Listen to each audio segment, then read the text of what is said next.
been a while. How long has it been? 2 weeks, 3 weeks? It hasn't been a month. No, 2-3 weeks. Okay. Yeah, life. Life always happens. And, but now you got me all kinds of messed up. Yeah, all kinds of messed up. Moving it up a day. Yeah, moving it up a day. Thursday's my day where it's like, oh, okay, we get to do this. We have some fun on Thursday night, and then tomorrow's Friday. Kind of scoot on into the weekend. But now it's just like, oh, I still gotta get through Thursday and all of Friday. Ugh. Yeah, everyone's gone on Wednesday nights but me. So, yeah. Okay. Yeah. How'd you work that out? Kids have youth group at church, and Erin's part of a small group. They meet every other week, so she'll go up there when they go to youth group, and so I do my small group online, so I can do it whenever I want. Nice. All right. Cool. Yeah. Very nice indeed. Yeah. All right. Well, what you drinking tonight then? Since you got the house all to yourself. I am drinking a Being a King. It's from Triptych Brewing in where is it? Savoy, Illinois. Okay. So it's a double IPA with Vic Secret, Mosaic, and Nelson hops. So it says on the side of the can, "Must be hard being a king. It's funny how you remember some things, but some things you can't." Okay. Don't know what that means, but so it's a hazy IPA. Okay. So what do you give it? I'd probably give it 4 out of 5. Whoa, you like it? Yeah, I like it. The microphone on the side. That's kind of cool. Yeah. I was just seeing, I don't see ABV on here. Yeah. I'll have to look that up later and find out what it is, but yeah, it's a solid beer here. Hazy. Yeah. Gotcha. Yeah. Well, it's officially almost October, so we're getting closer and closer. So I've switched over to the stout. I'm just drinking a Guinness. So, Okay. Yeah. No, we're hitting it. We're hitting the time, dude. Time to switch over. Yeah. Very, very soon. I went to Costco this week and they had a Kirkland's barrel aged stout for $10, and I'm like, well, I'm gonna grab it just to see. Okay. There you go. It's Kirkland. Sometimes some of their stuff's really good. Yeah. So we'll see. Okay. All right. And so let's see. We haven't met in a couple of weeks. Anything going on? No, I'm doing physical therapy for my back twice a week. Okay. I'm back at the gym lifting, but I can only use machines, and anything that puts stress on my back, I'm not allowed to do. You gotta let it heal. Yeah. Stem cells. You need stem cells. Yes. Like, shoot me up. Give me something. I would take anything at this point. Oh, yeah. Is it really that bad? It's gotten a lot better. I've got a lot of mobility back, but okay. A 6-hour car ride on Friday and then Sunday did not help. So you went up to South Bend is what you said. So what reasons being? Kevin got free tickets. He did. Nice. Yes. So the company he cooks for, so he's contracted through a company and he works at a big company that has 8 season tickets. And so they came down on Wednesday and they're like, "Hey, would you be interested in going to a Notre Dame game?" He's like, "Sure." He's like, they said, "We've got 4 tickets, a parking pass, and 2 hotel rooms." Oh, wow. Yeah. All of it was covered? All of it was covered. Wow. So who went? You and him, and who else? We brought Will. We were struggling to find anyone very last minute to go. So Will's like, "Man, that sounds like fun." I'm like, "Well, hey, do you want to go?" Nice. That's his first. Is that his first game there? Yes, my first game there. Oh, it was your first game too? You never been? I thought you'd been. No, I'd never been. Did you see? So you saw a touchdown, Jesus? Oh yeah, we walked all around the stadium. We went up in the nosebleeds and got a picture of touchdown Jesus right over the goalposts and everything. Mm-hmm. So nice. It was a good time. Yeah, no, it's awesome. The fact that you got to go, but then also, let's see. So you went there you stayed Friday night, and then went to the game on Saturday. Did you have to drive home on Saturday, or you get one more night to go home on Sunday? We got one more night, so we left. Oh, it's so awesome. We left like 7 a.m. on Sunday morning. Still, though, that's so cool that you don't have to rush to leave after the game on Saturday. I know. Yeah. It's hard. That makes it really hard, because when I went, it was get there Friday night, stay overnight, and then still had to drive in because getting a hotel in South Bend, holy crap, forget about it. It's super expensive to do that because they price gouge. Yeah. And so we stayed out of town about an hour, I think. So it's still an hour drive in for the game. and then do the game. I mean, it's a whole day event too. Plus, because you get in there, it's a whole, and then football. It's about 4 hours, 4 or 5. Depending on how the game's going, and then to have to go all the way back home from there. It makes for a long, rough day if you have to come back home that day. The fact that you got to stay an extra day, that's awesome. Yeah, it was really nice. And then we just kind of bummed around South Bend a little bit and grabbed a bite to eat, and then went back to the hotel room while Kevin has a friend that lives there, so they went out. And that was the good thing about bringing Will is I didn't have to worry about going to bars or anything afterwards because I really didn't feel like it. Yeah, well, you're too old for that shit anyway. Yeah. Which it might have been fun. It might just for the South Bend experience. It would have been cool. Yeah, but I don't know. We didn't even get to do that. That's the thing. We got to kind of putt around the campus a little bit and around the stadium, but actually going into South Bend and going, hey, where's the place to eat? Like when you go to Columbia for a Mizzou game, there's certain places you want to try to hit up. Same thing. Any college town, like where's the place to hit up? So did you guys get a recommendation of this is the place you need to go, or was it just too busy? Not really. Because Saturday we wanted to go around South Bend, kind of see a little bit. It was 3:30 at their time for the game, so I think we got to tailgating about 12:30. We stopped at Penn Station and just got some subs and picked up a bunch of beer for me and just hung out for a while. We went in the bookstore and bought some stuff. Yeah, did you come home with some Will come home with some Notre Dame gear? We went to Walmart and bought shirts just because it was going to be cheaper. Of course it's cheaper, but yeah. Yeah, and since it was so last minute, we didn't really have anything. So, but we went in the bookstore. I got a pint glass and a program, and Will got a plastic "You'll play like champions today" sign. Nice. That awesome. he hung it on his door so he can see it as he goes in and out of his room. Awesome. Yes. Is he tapping it though? He's got to tap it though before he goes in and out. I'm sure he does sometimes because I explained the whole thing to him about it. So yeah, we got that stuff and then we just sat there and I drank beer and we ate and kind of hung out and threw football around.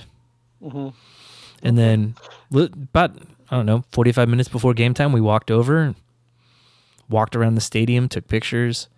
Will got a certificate saying it's his first time at the stadium, which was really cool. That's awesome. That's really cool. Itching to get a frame for it so he can hang it. Nice. That's very cool. Yeah. So now he's been initiated. That's very cool. Very, yeah. very, very cool. Because, it's a cool thing to hate on Notre Dame, but I still love him. I still root for hhim. It's just, it sucks because it's going to be hard. It's always going to be hard for them just because they have such high academic standards. Oh, yeah. They just do. They do higher academic standards. And so, I don't know.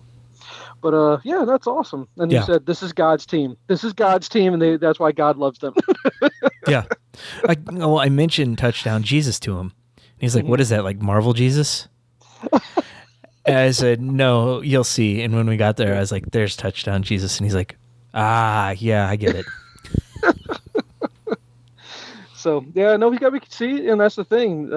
It's not the popular thing to like Notre Dame. It's the popular thing to hate on Notre Dame. Yeah. And so to put yourself out there as a fan of Notre Dame, it's just like, oh boy, you're gonna have to take your ribbon on it. But yeah, I'm glad he was and you got to see a decent game. At least you didn't go the week before when they lost to Northern Illinois. Oh my God, that would have been so pissed. Yeah. That would have been really bad. Well, at least you get to see a victory. The game did start pretty slow, and 0-0 after the first quarter. Miami of Ohio got the first field goal, but then it was all Notre Dame after that. So yeah, and then the Miami of Ohio has Baby Gabbert, so you could explain to him, hey, that was Blaine's little baby brother playing. Yeah, and I was like, he went to Brody's school. Blaine did. Yeah, or sorry, not Blaine. Baby guy, I can always forget his name. Brett. Dalton. There's Brett. Or wait, no, there's Blaine, Brett, and then there's Dalton Gabbert or something like that. I don't know. This one was Brett. I forget the names. This one was Brett. I thought there was 3 brothers. I could have swore there was a middle brother. There might have been. Hold on. Yeah, there was. And I don't think he ever made it very far. He did. He played it. He was at Mizzou. Tyler Gabbert. He was at Mizzou for like a season, I think. Or he started there and then he quickly transferred out. So there was Blaine, there was Tyler, and then there was Brett. And I didn't understand why Brett didn't. He's a good quarterback. I can see why he didn't land with Mizzou. He's probably at the level he needs to be at. Yeah, I think so. He fits in really well for them. But I think he's a good quarterback. I think he is actually a decent quarterback. So, But yeah, no, that's good. I'm glad you had a good time. Yeah. Let's see. It's just that part of the year. It's the best part of the sports year right now. Oh yeah. It's October, right when October's about to hit, which I know I'm getting a little ahead of myself because we still got a couple days in September left. But I mean, college football's already full swing. NFL's full swing at this point. Yeah. NHL's just right around the corner. They're already in the preseason. Baseball playoffs are coming up. It's just the best. Hey. It's the absolute best part of the year. I mean, this year you can say WNBA playoffs are starting. You can say WNBA playoffs, which once the Fever get kicked out, though, it's going to be like, Yeah. because you just want to see Clark go up against them. But I don't know. I think Vegas is going to win again. They're just too damn good. Yeah, they are. Really, really good. But Minnesota's pretty good, too. I can name like a few players here and there, but the only reason I can name some of the decent teams is just from watching highlights of all the drama that goes on there. Yeah. But yeah, no, I'm looking forward to getting to the full swing of October when everything's on all at once. And then let's see. Well, we got Shohei. We had Shohei be the only player in the 50-50 club, so we've had a good sports month that way. Yeah. And we got a nice Jose Canseco tweet that said, "I walked so Shohei could run." What? Yes. Ever? Oh my God, Jose Canseco, shut the hell up. He's so delusional. I love it, though. So delusional. Yeah, it's the best. Those roids just killed his brain cells. Yeah. And then let's see what else is going on. So are the Cardinals, are they mathematically eliminated? I haven't been following them lately. Yeah, they're officially done. They're officially done. Yeah. God. So how many years now missing the playoffs? Is it 4 years now? 4 years in a row? I think they made it 2020. Let's find out. Let's see. When was the 21 they made it. They didn't in 22, and then last year was a disaster. I think. 2021. 21. Yep. Yeah, they lost to the Phillies. Game. Yep. 2-0. Yep. Los Angeles lost 1-0. When was the last time the Cardinals went to the playoffs? Oh, in the NFL. No. We don't care about the NFL Cardinals. No. Come on, guys. So that's sad. So then we'll have to wait. It's going to be a long winter there. Long fall and then a long winter. Well, apparently things are going to kick off pretty quick of them restructuring from what I'm hearing. In regards to the front office? Yes. Okay. So they're supposed to have I know the guy that was in charge of player development, he got booted, right? He retired. Oh, he retired. Well, yeah. I think he was asked to retire, is my thoughts. Maybe. You want to ask? My prediction is Mosaic's going to retire. Chaim Bloom is going to take over as GM, and they're just going to clean house. I think they'll probably keep Randy Flores on as I figured you'd say that, scouting director. Because he does a good enough job. Do you think he's doing well enough? I do. I think their player development system, though, is not what it used to be in bringing these guys along. Okay. I mean, and what's the key to that? What happened where the player development just kind of stalled these guys? I think the biggest thing that happened was the fans of St. Louis ran Jeff Albert out of town. They implemented his hitting philosophy across the system in 2020, and that's when Juan Yepes broke out and Alec Burleson joined the system, and Walker was hitting, and Wynn was hitting, and all these guys showed promise. And then within 2 years, Albert's gone, and everything's in disarray. Like Juan Yepes stopped hitting.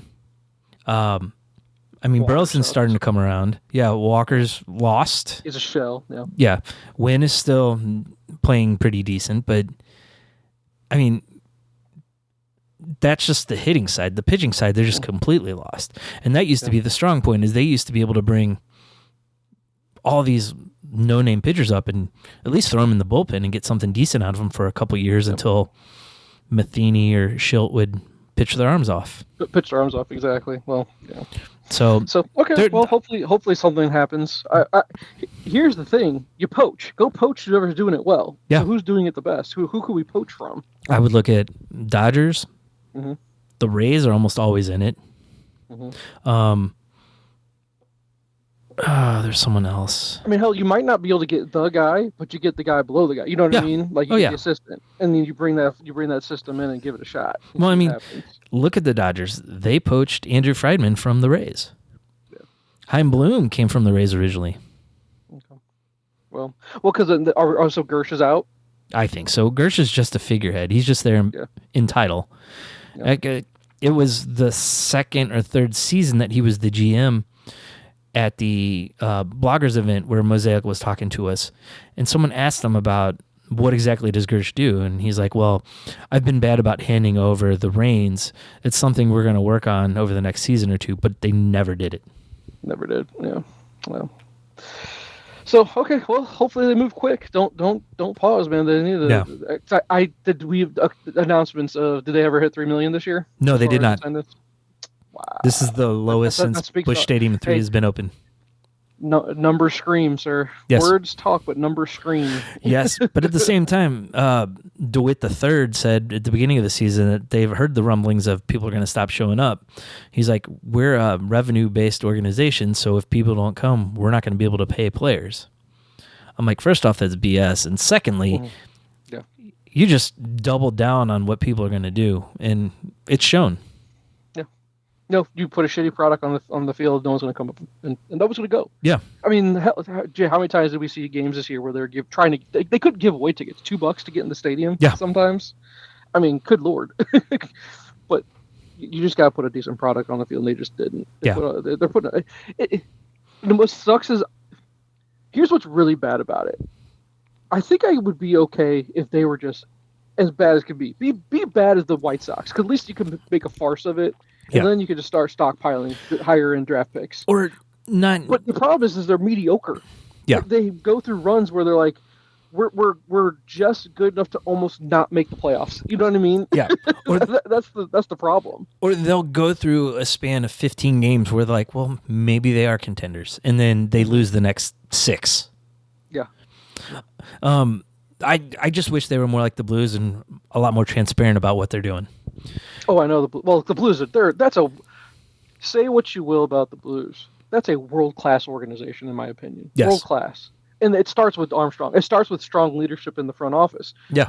Take Doug Armstrong versus Mosaic. Mosaic's a little punk. He just seems like this snarky, snobby little punk. Oh, yeah. That inherited something really great from Jocketty. Jocketty started all of it. Yeah. I mean, do we agree that's back in 2000, pretty much when Jocketty came on board? What, 96, I guess? Yeah, something like 96, I think. Sure. It was LaRusse and Jocketty came in, and they cleaned up, right? They took over everything. And then Mosaic just basically inherited what Jocketty had built, because then they wanted to start going more of a youth movement route, right? Well, yeah, because it went down... Kind of didn't. Well, because it was Luna was in the front office, Jocketty didn't want to go the route that Luna was wanting them to. Mm-hmm. So they pushed Jocketty out, promoted Mosaic, and then Luna left for the Astros. And we see how good that worked out for the Astros. Yeah. In my opinion, we took the wrong guy, I think, to be honest with you. I think so. We should have taken Luna. I was a Luna guy from the very get from back then, to be honest with you. I thought that was smart. Do this, what this guy seems to know what he's talking about. Yeah. But no, Armstrong, he's just... that's what I fear, is the fact that they've already implemented the succession plan, which is good. I mean, but transparency is like you're talking about. We know Steen's going to be the next GM at some point. Yeah. And we don't know what year that's going to occur. I think, 2 or 3 years down the line is what he said. Yeah, I think so. Where I think he's just going to go with the GM role, but I think he's still going to be part of the operation somehow, right, from my understanding. But yeah, they're very transparent, going, look, we're trying to redo this. We lost a lot after because I think hockey's the hardest one. Hockey seems so impossible to back to back. It seems super impossible. Well, I mean, they don't make the revenues that the other sports do. And so the salaries are staying fairly respectable compared to NBA, NFL, and MLB. Yeah. And that's what's so crazy, because a hockey ticket, it's so expensive to go see a hockey game. Yeah. It perplexes me. I don't understand how that works that way. I don't understand what it is. I wish I could understand a little bit better. I just don't. Yeah. But yeah, Blues very transparent, super competitive every time. They don't. It's not like they're really sellers. They didn't tank. They're not tanking for the first overall pick ever. No, because they're still competitive, and either they'll sneak in or they don't. But at least they're being honest about what's going on. Yeah. And you can see, and what's good though is they'll say we're taking a step back, but you can see there's progression. There's movements going forward. There's a plan in place, and you can see where it's happening. And then if these picks that pan out, that we've had some decent, early round to mid round picks. If they hit, sky's going to be the limit for these guys. And I mean, and they've had to, and the problem is they had to adjust to the league. What it was a heavy game. It was, look what the Kings were doing. They were the cream of the crop there for a little bit. Mm-hmm. Heavy, hard-hitting game. Speed wasn't the name of the game. Okay, Colorado comes in. It's all speed. Yeah. Balls to the wall, speed. Look at what Edmonton does with McDavid. They built a team of speed. Well, the Blues are trying to adjust to what the league is adjusting to, which is getting away from that heavy game and going to speed. But I think they're trying to find that hybrid of the two, saying, hey, we could play a heavy, we could be a hybrid. If we need to play a heavy game, we got the guys to do that. If we need to play a speed game, we now got the guys that can do that too. Yeah. So, yeah, it's very interesting what they're doing, and I'm just a fan of everything because they're world class in everything. They just do everything right. Yeah. I love that organization. I completely no skeletons agree. in the closet. No screwing. No, not screwing over the younger players. Never rushing those guys up. You know what I mean? Yeah. If they're ready, they're ready. If they're not, it's okay. Let them develop. That's what they do. Yeah. Cardinals just can't seem to make up their mind of what they want to do. Do you want to go ahead? And I'd be like, okay, if we're in a tank, let the young guys, go through their growing pains and let's see what happens there. Yeah. They just can't figure it out. I feel so bad. Do you feel bad for Arenado for signing with us? I do, but I still think it's a better situation than what he had in Colorado. Yeah, barely. Barely. Barely. And then the problem is I think he's played himself out of his prime because he's just a shell of the player. He just didn't have a great year this year. He just really didn't. No. And I think he's maybe checked out a little bit, if you ask me. I think so. He needs to change the scenery. I really do. Yeah, he seems like he's just not into it. Yeah, absolutely. And then I think Goldsmith age is catching up to him at this point because is he going to be, 38, I think? Something like that. Yeah. So, but I mean, I think it's time for him to go because you need to find a spot for Walker. Yeah. I think Walker's either your DH or you need to put him at first base or you need to put Burleson at first base. Yeah. I don't think Burleson's a plus glove in the outfield. No. And you have Lucan Baker, who was crushing the ball at AAA and hasn't really gotten a shot. Mm-hmm. Well, and he's a first baseman, right? Yeah. Okay. And then he hit like 36 home runs at AAA this year.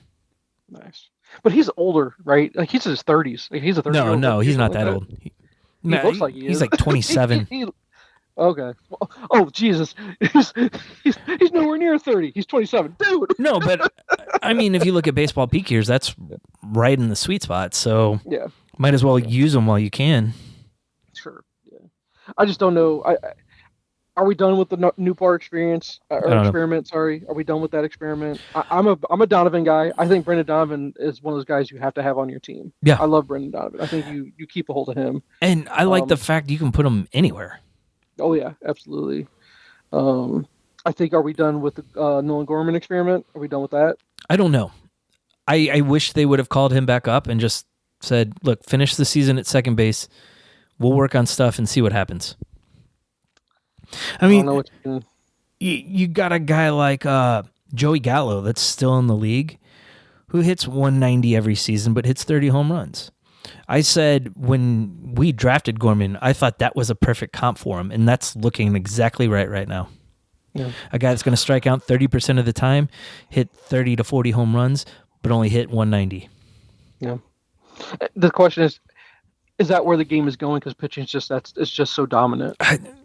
Yeah, is the 300 hitter a thing of the past at this point? It really is. Are just the elite of the elite. Those are just the elite. Because when you go to a ball game, I don't know if you notice if you watch enough when they put the lineup on the board on the outfield. Yeah, it's nothing but 200s and low 200s and maybe a high 200, and then the 300 hitters. Those are your best of the best. I mean, that's your. Well, hell, here, what's Ellie De La Cruz hitting? Because that guy, I think, he's a superstar in my opinion. And O'Neal Cruz, I think he's a superstar. Yeah, those guys aren't hitting anywhere near 300. Right? No, and I mean, De La Cruz strikes out 32% of the time. Yeah, but that he's phenomenal. He does. That guy, he's a phenom in my opinion. All right, so awesome to watch. In the AL right now, your batting leader is Bobby Witt Jr. at 335. 335, dude. Yeah, I'm looking to see how many guys are above 300 right now. Bobby Witt Jr. is a good player, dude. I like Bobby Witt Jr. 7 players in baseball above 300. Oh, that's it. Only 7. Yeah. Bobby Witt. Doesn't that seem odd to you? It does, but teams have started putting more value into power over batting average, which I completely agree with. I'd rather focus on base percentage because a guy on base is going to cause more havoc than a guy that can hit singles every once in a while. No, you're right. I mean, that's the whole. I mean, if you want to put stats in there, but it's just my point being that the game has changed completely from what we came up with, where hitting 40 home runs was a big deal. Hitting 40 was a big deal. But now that's like 40 home runs, whatever. Guys hitting 190 to 2, in the low twos, it seems like that's going to become acceptable. That's just the way the game has to be because there's just not enough guys that are going to be able to hit 300. Here you go. Nobody. Alec Burleson is ranked 49th in batting average at 266. Wow. And 266 back in the day was like, okay, I guess you're an okay player. That was Ozzie Smith. Yeah. You know what I mean? Yeah. So but I mean, so if you look at home runs, the top 5, 56, 53, 44, 40, 39. Yeah. Yeah, it's just a different game. Yeah. And I just think pitching's so dominant. Just so it's if they want to change this game at all, because they're always trying things, right? Yeah. I'm still not for robot umpires yet. I'm not ready for that yet. I still like the human element to the game. Yeah. I think it brings some entertainment to it because I think it's always fun to watch, umps throw out just the battle, and plus let the players adjust to it. I'm not ready for that yet, but I think if you want to make it a little bit fairer where you get a little bit more offense in the game, I think you lower the mound. Yeah. Or you move them further back. Yeah. It's something. You got to do something to give the batters a better chance. Because I'm sorry, these guys that are throwing 95, 97, 105. Well, yeah. Well, I mean, Aroldis, but I mean, and it's not even those guys that are throwing super big heat. It's just the movement on the ball is so crazy now. It's movement and power. It's both. So I saw a clip of Paul Skeens, and they lined up 4 different pitches he threw in one shot. In all 4 pitches, he had the same arm angle for all of them. And you could see the ball go in the 4 different directions. And that used to be the big thing. It's called pitch tunneling. The same arm movement for different pitches. So if you could throw your fastball and your curveball in the same arm slot, it was deadly because you couldn't tell what was coming until it was too late. Yeah.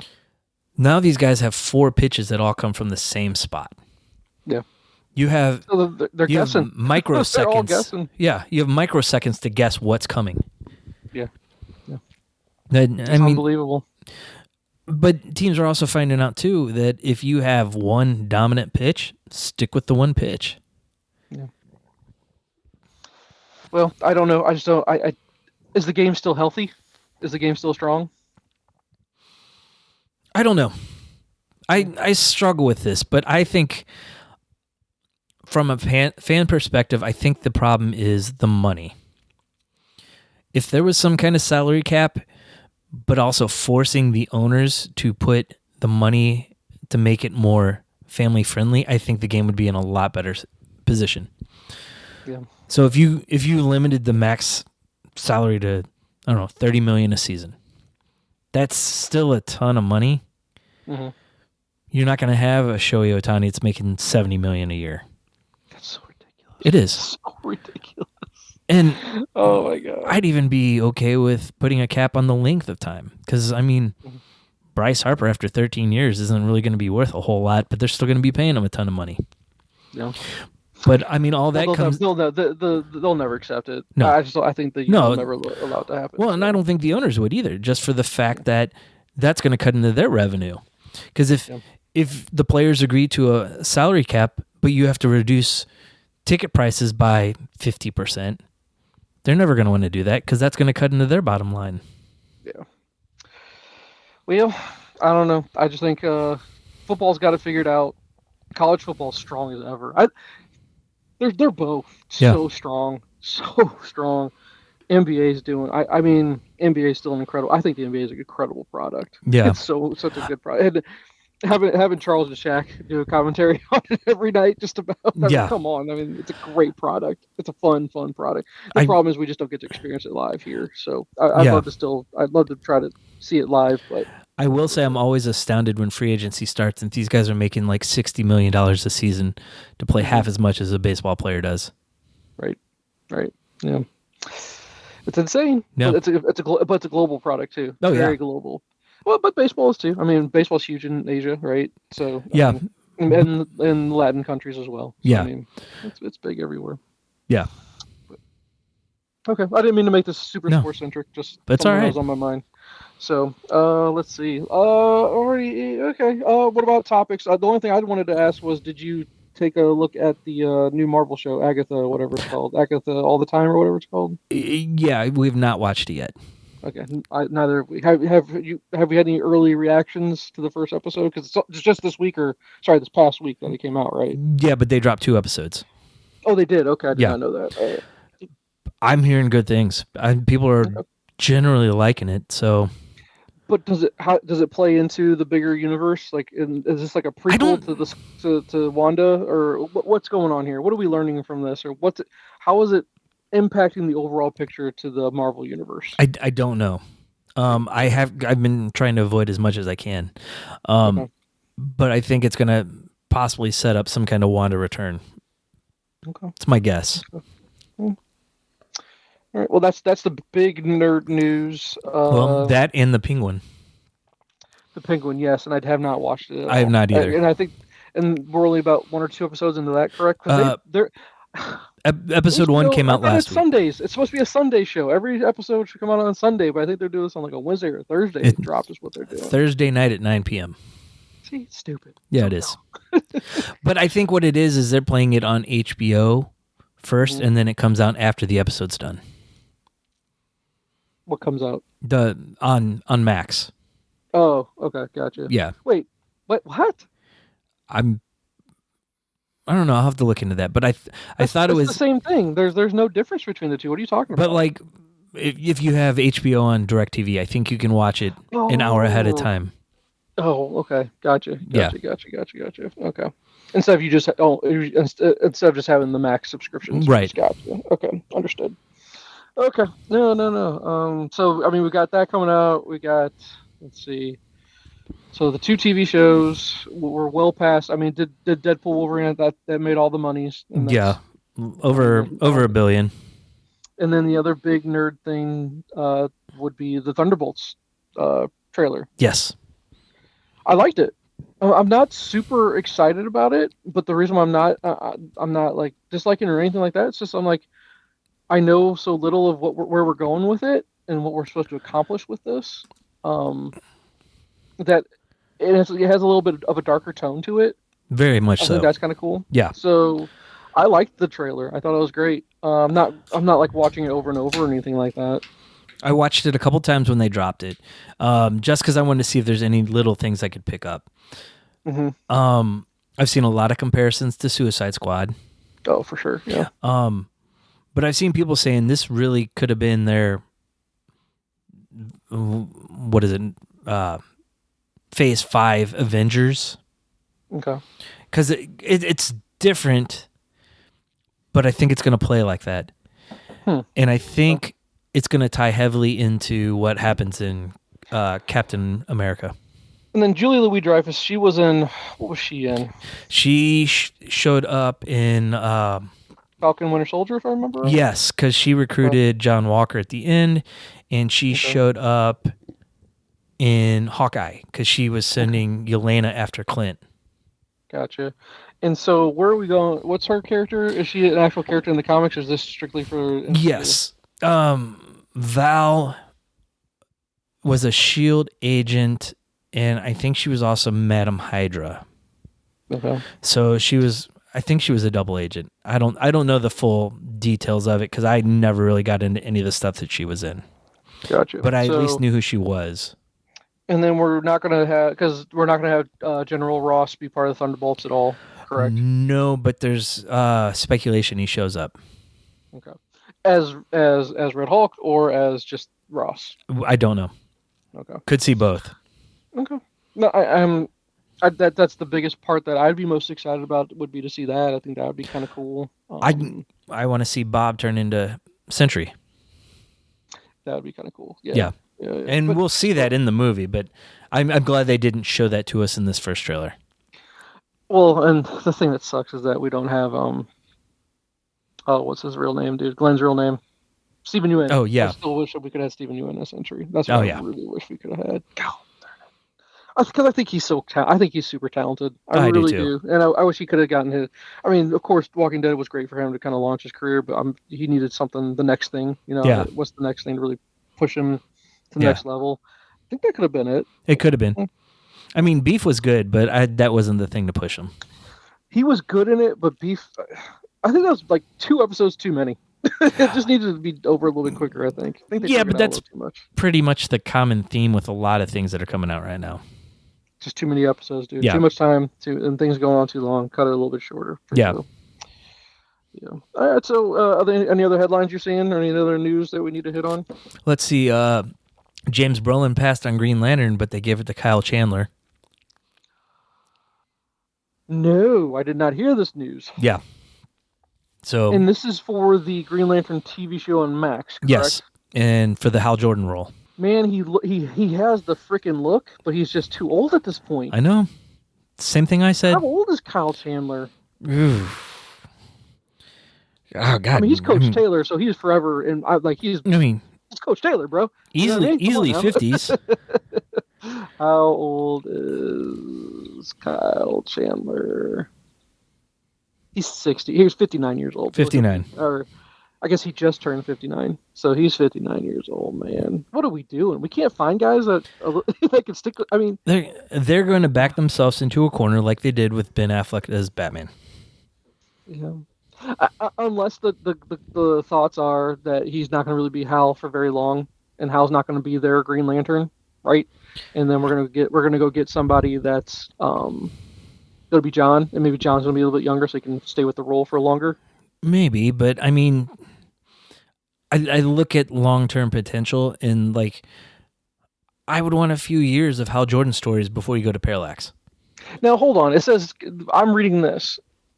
Hollywood Reporter saying Kyle Chandler to star in it, but then there's another where it says Deadline, he's in talks to star in it.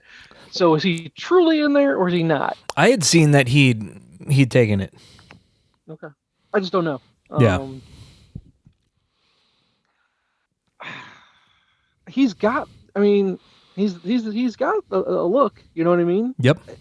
I just don't know. I don't know if he's Hal Jordan, because he can't stay with the role for very long, in my opinion. But what do I know? We still got Harrison Ford being General Ross when he's almost pushing 80. Yeah. It's like, what are they doing, guys? What are we doing with these old people? But again, General Ross is an older character in the comic. He is older, but they're going to be switching it out over and over, which I guess is kind of like Bond, right? Who cares? It's the character. Who cares who the actor is? Or, I mean, when you look at it, they're comic book movies.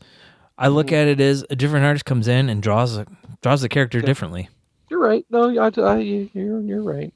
I like Kyle Chandler. I think he's a great actor. Yeah. We'll see what he does with the role. I just couldn't believe that he would take it, though, because he doesn't seem like the kind of actor that would want to be in the superhero realm. Yeah. You know? Or to be the lead.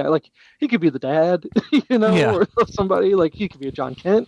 Yep. I see him as definitely as a Jonathan Kent, something like that. But okay, yeah, that is big news. I'm glad you told me. Yeah, I'm interested. Interesting. Yeah. But any word on who's going to be John? Have not heard yet. Okay. Well, any rumors though? Let's see if there's any rumors. Rumors for John Stewart, Green Lantern. Let's see. Any rumors? Have you heard of the actor named Damson Idris? No. Let us look at Damson Idris. Damson. Let's take a look at this guy. Who is this guy? I don't think I've ever seen him in anything. He's in a show called Snowfall. He was in Swarm. He was in The Commuter with your boy Liam Neeson. Okay. And that's about it. I don't know this guy at all. Yeah. I've never seen a single thing he's been in. Yeah, me neither. But now here's the thing. Here is the thing. Let me find how old this guy is. Let's find it. he's 33. So what do you think about my theory now? Yeah, makes a little more sense. There we go. If they're gonna put someone to grow into the role and be there for the long term. And I mean, I don't know. You've already got your Guy Gardner, Nathan Fillion, who's a little bit older too. Yep. So I mean, you're gonna have to go Kyle Rayner, Jessica Cruz, whoever the other Earth one was. I never got into. So. Well, you had Kyle. What did you say, Kyle Rayner? Yeah. And then you had Simon Baz. Yep, that's the Muslim one. Yeah. So I mean, those are. I mean, you got the main four, then you had the two add-ons there at the end. Yeah. So let's see what else we got. Anything else? Let's see. Oh, hey, Forgotten Salem's Lot sequel returns on streaming ahead of Max's reboot. What's going on with Max? Max is getting a reboot of some kind. I have not heard about it. Because I know you like Salem's Lot, and I like Salem's Lot. So yeah, what are we doing here? And I heard it was going straight to streaming. It's been on the shelf for a while. It's been done. It says per Max, the 1987 feature film sequel to 1979's original Salem's Lot miniseries is set to arrive on the streaming platform October 1. So it's a sequel. This will make a return to Salem's Lot available for audience to watch just 2 days before the new. Okay. Oh, wait a minute. Wait. There was a movie called Return to Salem's Lot. Okay. There was a sequel. Yeah. But it's saying a Return to Salem's Lot is officially headed to a new streaming home ahead of the upcoming remake release. Okay. So I guess the sequel is going to be on Max on October 1.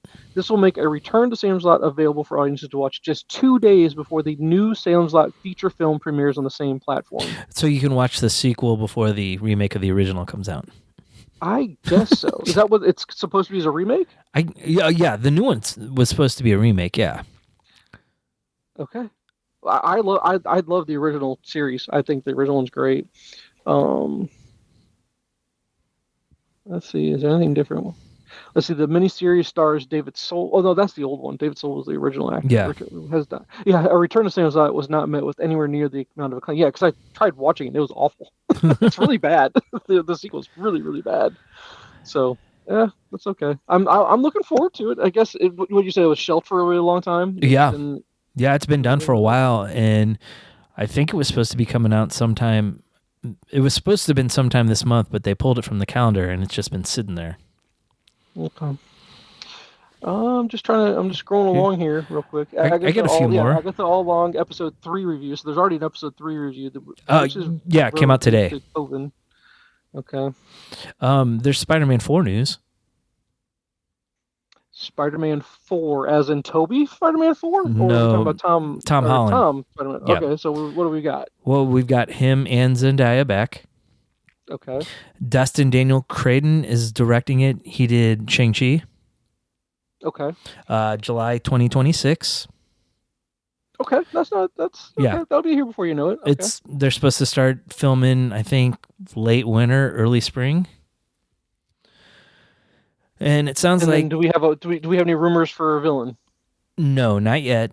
But it's rumored that Tom Holland or Marvel and Sony are close to a deal where Tom Holland will be back for Spidey 4 through 6, Avengers 5 and 6, where he will be one of the leads in Avengers 5. Well, I thought that was the plan all along, was he become the leader of Avengers. Kind of, but I think this is officially bringing him back. So, and then he's got 2 other MCU appearances besides all that. Oh, wow, cool. I'm done with that. I like that. That's good news. All right, that's good enough stuff to share there. And then the new Transformers movie hit. But I guess it wasn't met well. I heard it. I've heard mixed things, because this article I'm reading is that it's a box office flop, but I heard it was actually a good movie. I've heard the same thing. Okay. So I'm not going to go to the theater to go see it. That's not going to happen. But I'll definitely watch it when it comes out. Yeah, I have no qualms there. That'd be my preferred way, but Will might want to go see it at the theater, so. I don't know. We'll see. It came out, right? I think it did. I think it was last weekend. Okay. Oh, well, okay. Let me see here. I'm just taking a look at some DCU news here. Well, there was the Venom 4 trailer. Oh, yeah. I saw that this past... Was it this week? The past weekend or the weekend? I think weekend before. Yeah, I think so. Yeah. It's whatever. That's number 4? There's a third one? I thought there was only 2. Oh, maybe this is 3. Yeah. could have swore this was the third one. Yeah, Jen just watched, this is 3. She watched the second one, the Carnage one. I still haven't seen it. I haven't either. You're not missing anything. So yeah, I don't know. So apparently Norman Reedus is going to be in it as Null, who's going to be the main bad guy. Gotcha. Okay. Which I know a little bit of that. Yes, that little background, because that's the name of the planet too, or something like that, right? I know he's like King Null or something like that on his planet. Yeah, he was the big Marvel crossover last summer. Oh, okay. Gotcha. I didn't read it, so I don't know much about him. People really liked it though, so we'll see what they do with it. There were reshoots with Eddie in New York, and it's rumored to be part of the MCU, and that there's a potential Spidey crossover with him. Okay, interesting. Yeah, I would think Tom Hardy's done with the role though at this point, right? I would think so too. Does he like it enough? Does he like it enough to? I'm sure if they said, "Look, we're going to fold you in the MCU," he'd probably be like, "Oh, hey, I'll stick around." Okay. I mean, Hugh Jackman's going to be Wolverine until he's 90. He is, absolutely. I would give anything, Jay, for comic accurate. You know how much I feel about comic accurate Wolverine. Yeah. As Hugh Jackman as comic accurate. Yeah, Short King. Hell yeah, the whole movie, dude. Give it to me, the whole movie, man. So there's X-Men movie rumors. They're saying Wolverine won't be in the initial movies when they make them. And that's because Hugh Jackman is supposed to be part of Secret Wars. And so they're going to hold off on introducing a new Wolverine until after that. That makes sense. Yeah. I'm okay with that. Makes total sense. I'm especially okay with it if they start with the original 5 X-Men. Which that makes sense. And that's why I keep saying it makes sense. I keep saying it over and over because I'm like, that's how it should be. He wasn't around at the beginning. Yeah. If we're going to start from scratch in the MCU and say, forget everything else, starting from scratch, he shouldn't be there. Yeah. He definitely should not be there. Which I get why they needed to when it originally came out back in the original release of it was because he's the most popular. And if we're going to get people to come see the movie, we got to have the most popular character. Oh, yeah. And now that, I don't think they need Wolverine. I don't think you have to have Wolverine in it to have a good X-Men movie. Yeah, I would agree with that. Unless we're going to argue how New Mutants performed, then you're going to do what? Can you really do an X-Men movie without a Wolverine in there, or any of the more well-known mutants in it? And I go, yeah, but an argument to make. It's an argument. It is, but at the same time, you could also argue there was so much studio interference with that movie. We never truly knew what they were trying to do. I agree. And I'm seeing something here. Chris Pine as Green Lantern. He actually as Hal Jordan. Chris Pine actually looks pretty spot on. Yeah, he does look really spot on. Let's see. Matthew Lillard is good friends with James Gunn, so they're trying to see what could Matthew Lillard be in James Gunn's universe. Seeing him as Plastic Man, possibly. I don't see him as a Flash. I could see that. Yeah. So yeah, Josh Brolin just said no to Green Lantern. I wonder what's up with that. Why do you think he turned it down? I don't know. Maybe he's tired of comic book movies. Okay. I don't know. There we go. I'm still not okay with the freaking. I mean, maybe he's just like, yeah. Hey, maybe he's like, I'm just Thanos now. I don't even want to be Cable. I'm just. Yeah. Instead of reusing me for every single one, right? Yeah. Take notes, Robert Downey Jr. Take notes. Yeah. You should not be freaking Doom. I think it's the dumbest thing ever, Jay. I think it's really dumb. I think it's gonna backfire big time on him. Yeah. I don't know. I have faith in Feige, so. Do you still? Do you have a lot of faith or just enough? No, I still have a lot of faith in him. I mean, yeah, the last couple phases haven't been great. There have been some gems in there, and there have been things I've liked in every single one of the movies. But I don't know. I think they still have it. I think they're relying on something fresh, which will be Mutants and Fantastic Four. Let's see. It says Thunderbolts confirms one of the MCU's biggest events never really ended. The first trailer for the upcoming Thunderbolts confirms that the Marvel Cinematic Universe superhero civil war never really ended. Explain? Hold on. Let me see if I can get this to explain that. Thunderbolts confirms the introduction of Marvel's most powerful new hero, Sentry. Yeah. So we got that.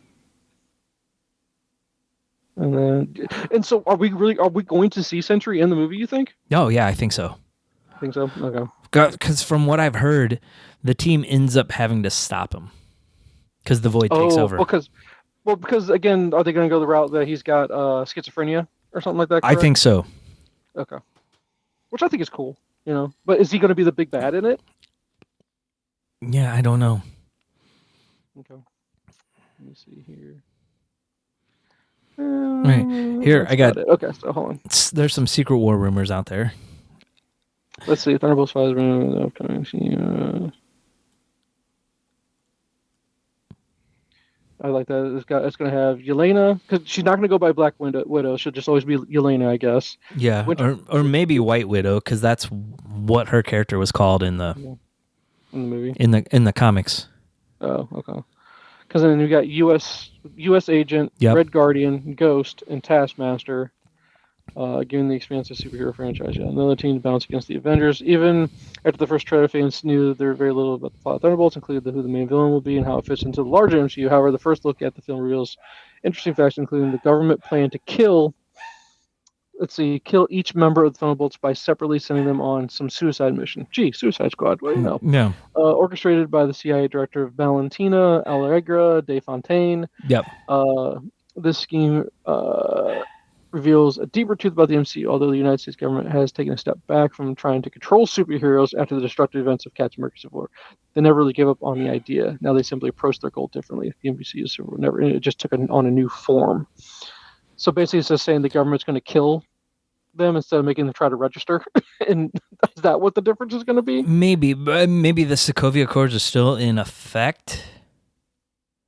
Well, then they're trying to say the U.S. government's still trying to get their hands on the technology from Iron Man. It says Iron Man 2, but really, wasn't that Iron Man? When they want the extremists from 3? That's what I thought. Yeah, you'd think so. About.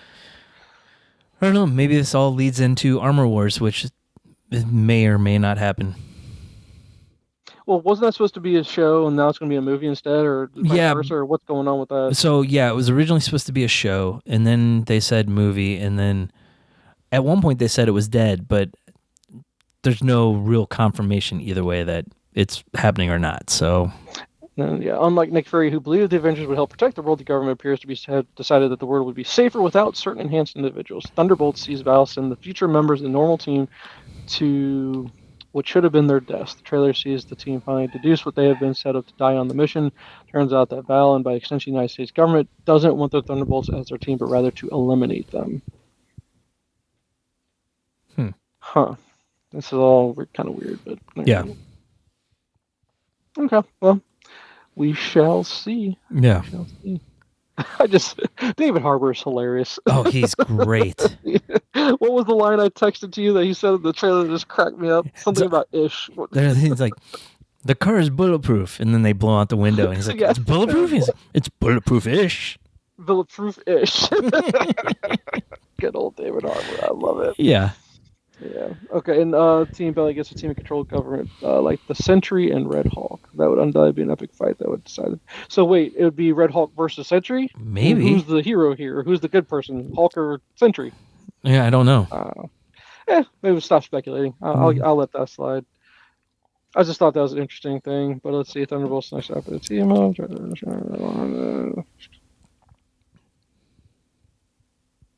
But yeah, here goes. Arrive at a mysterious facility where she encounters a seemingly unassuming man named Bob, played by Top Gun Maverick star Lewis Pullman.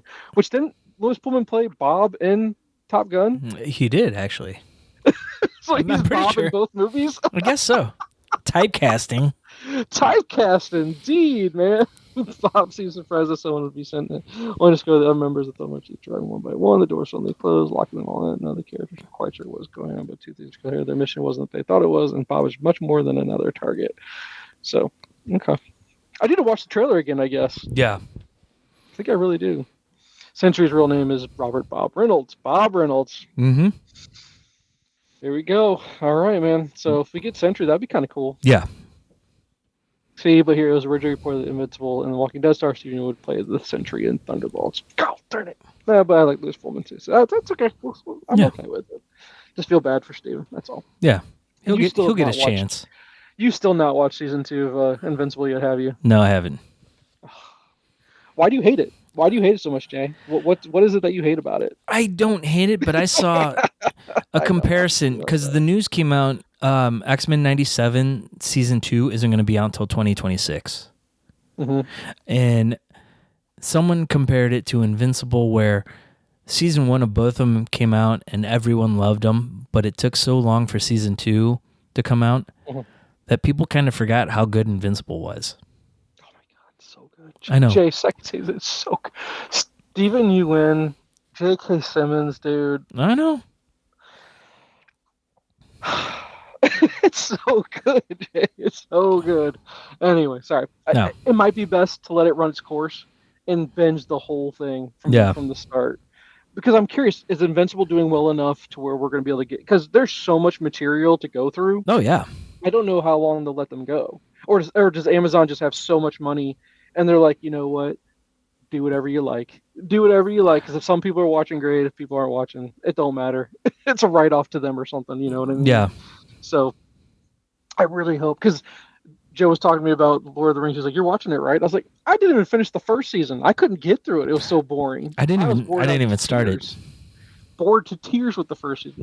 I want to give it a shot because he's like, season 2 is actually pretty decent. And I was like, but I gotta understand what's going on. I don't know if I could force myself through season 1. I just don't think I can do it. So, but anyway, I guess that's the news. Did you have any other topic? Because I don't know. I don't know if you texted me. You said something about darn it, Jay, I couldn't read it because I think it was one of those websites where when you try to pull up the list of movies, it just would not load after you start scrolling. Yeah. What was it, like a UFI or the Film Institute AFI or something like that movies, or are we way too past that at this point to even discuss it? No, I mean it was an old list I found, but we can hit it next week because I got a list of homework here for you. Okay. Go ahead. All right. Rolling then. All right. We watched. Oh, wait. Unless you need to save it for last. Are you saving the most current for last? Because this is the one I want to hear about the most. You might tell me a bunch of stuff, but I want to hear about the Vince McMahon documentary the most. I've not finished it. I'm on episode 3. How many episodes is it? I don't know. I did not look and see. Okay, and how long are the episodes? They're about an hour. An hour each? Okay, so this is a long documentary. Yeah. Who produced this documentary? The Ringer. Okay. Yeah. All right. So Vince McMahon agreed to doing this documentary. And does he appear? He does. They talk to him because right off the bat, he's like, "I don't like talking about myself." And is it a documentary just about his his acquisition of all the small independent and how they created WWF? It's his whole career. WWE. It's everything. Everything. Okay. I mean, they go in the steroid trials and Hogan, and episode 3 is called The Screw Job. So they touch on everything. We're talking about him. He's not happy.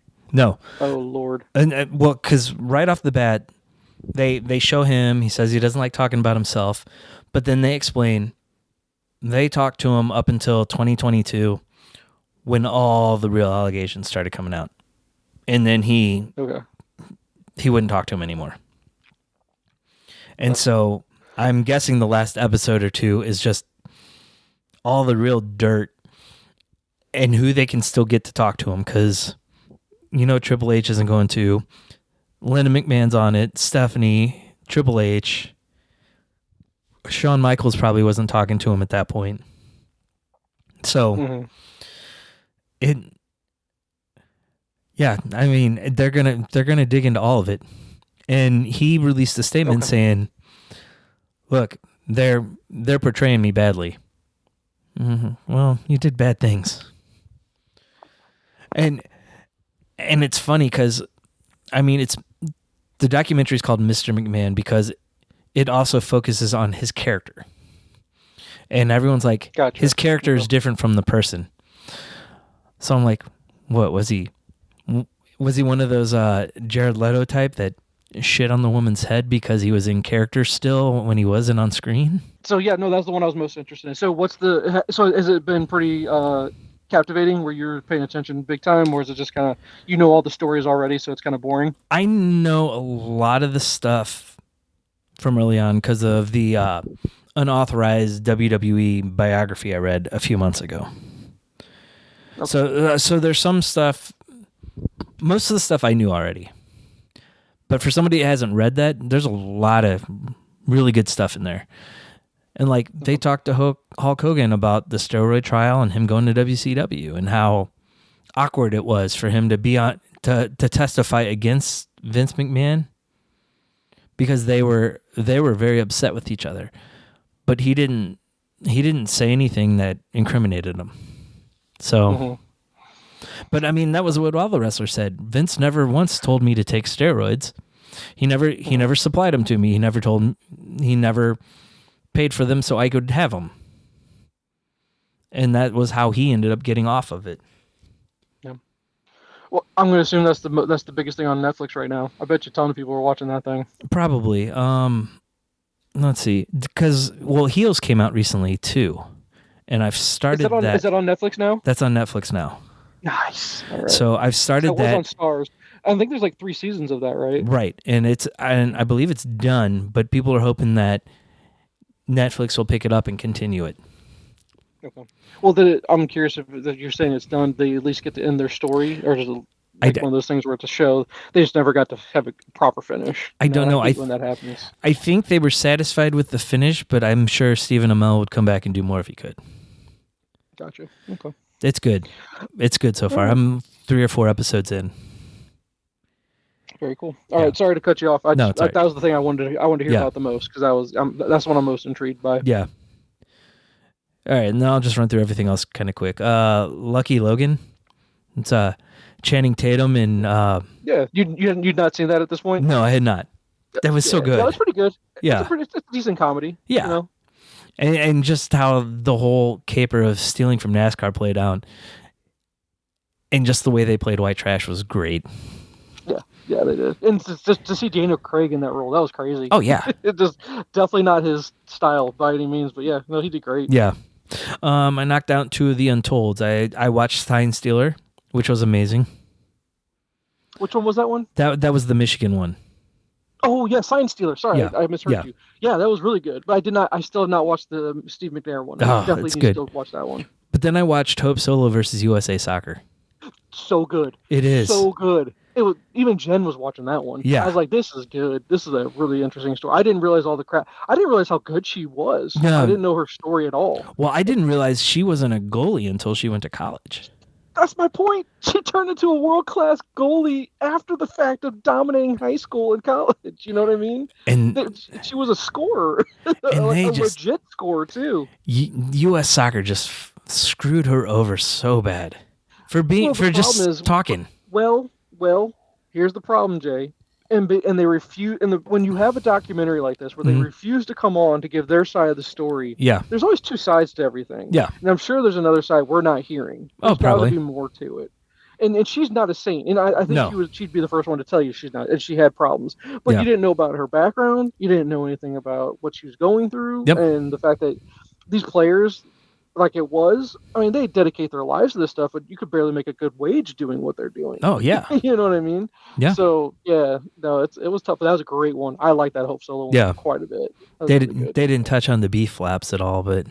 No, I mean, well, come on. She's still, hey, leave her alone. She's a beautiful woman. Leave her she is. Made a bad decision. Made bad choices. We always tell our kids, make good choices, right? And it wasn't necessarily her. I think those were some of those leaked ones. Bad choices, like a lion's choice. Yeah. Which that's an inside joke for St. Louis only, and no one else will understand. And don't besmirch lion's choice. Never, no. Go Arby's. Go Arby's. I got the meats. Anyway, sorry, go ahead. All right. We watched A Simple Favor with Blake Lively and Anna Kendrick. I've seen parts of that. Jen watched it, and I kind of walked in. This is from a long time ago, because I think she watched it on a different streaming service at a different point. Yeah. Odd little, I'll call it a thriller, I guess, is what I call it. Yeah. Because it was one of those movies where we were like, what is going on? Exactly. Yep. And those are just like the only reason we're watching is just trying to figure out what the hell they're trying to get across, for sure. But we enjoyed it. It was a solid movie. Yeah. Yeah. Will wanted to watch a movie with me, so we watched Monty Python and the Holy Grail. Nice. How do you like it? Oh, he loved it. We quote it all the time now. I fought in your general direction. Yeah. That's so great. Go away before I taunt you again.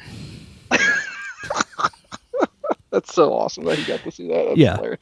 I just think some kids these days are like, this is stupid. Yeah. No, it's not. It's brilliant is what it is. It's brilliant. I had already shown him Life of Brian, and he loved it. So I knew this was going to be right up his alley. Oh, Holy Grail is the best. Oh, yeah. I prefer Holy Grail. Well, and he's really into that type of history stuff. Mm-hmm. So I'm like, here, this is a perfect thing that makes fun of it, and you're going to love every minute of it. And so, like, when he sees them coming up at the beginning, and it looks like he's riding the horse up, but then the guy's coming behind him with the coconuts. Mm-hmm. Oh, he was dying. Oh, man. So good on him. Yeah. Good. And then I got a bunch of stuff I read. The first one is called The Ghost Brigades. It's book 2 of the Old Man War.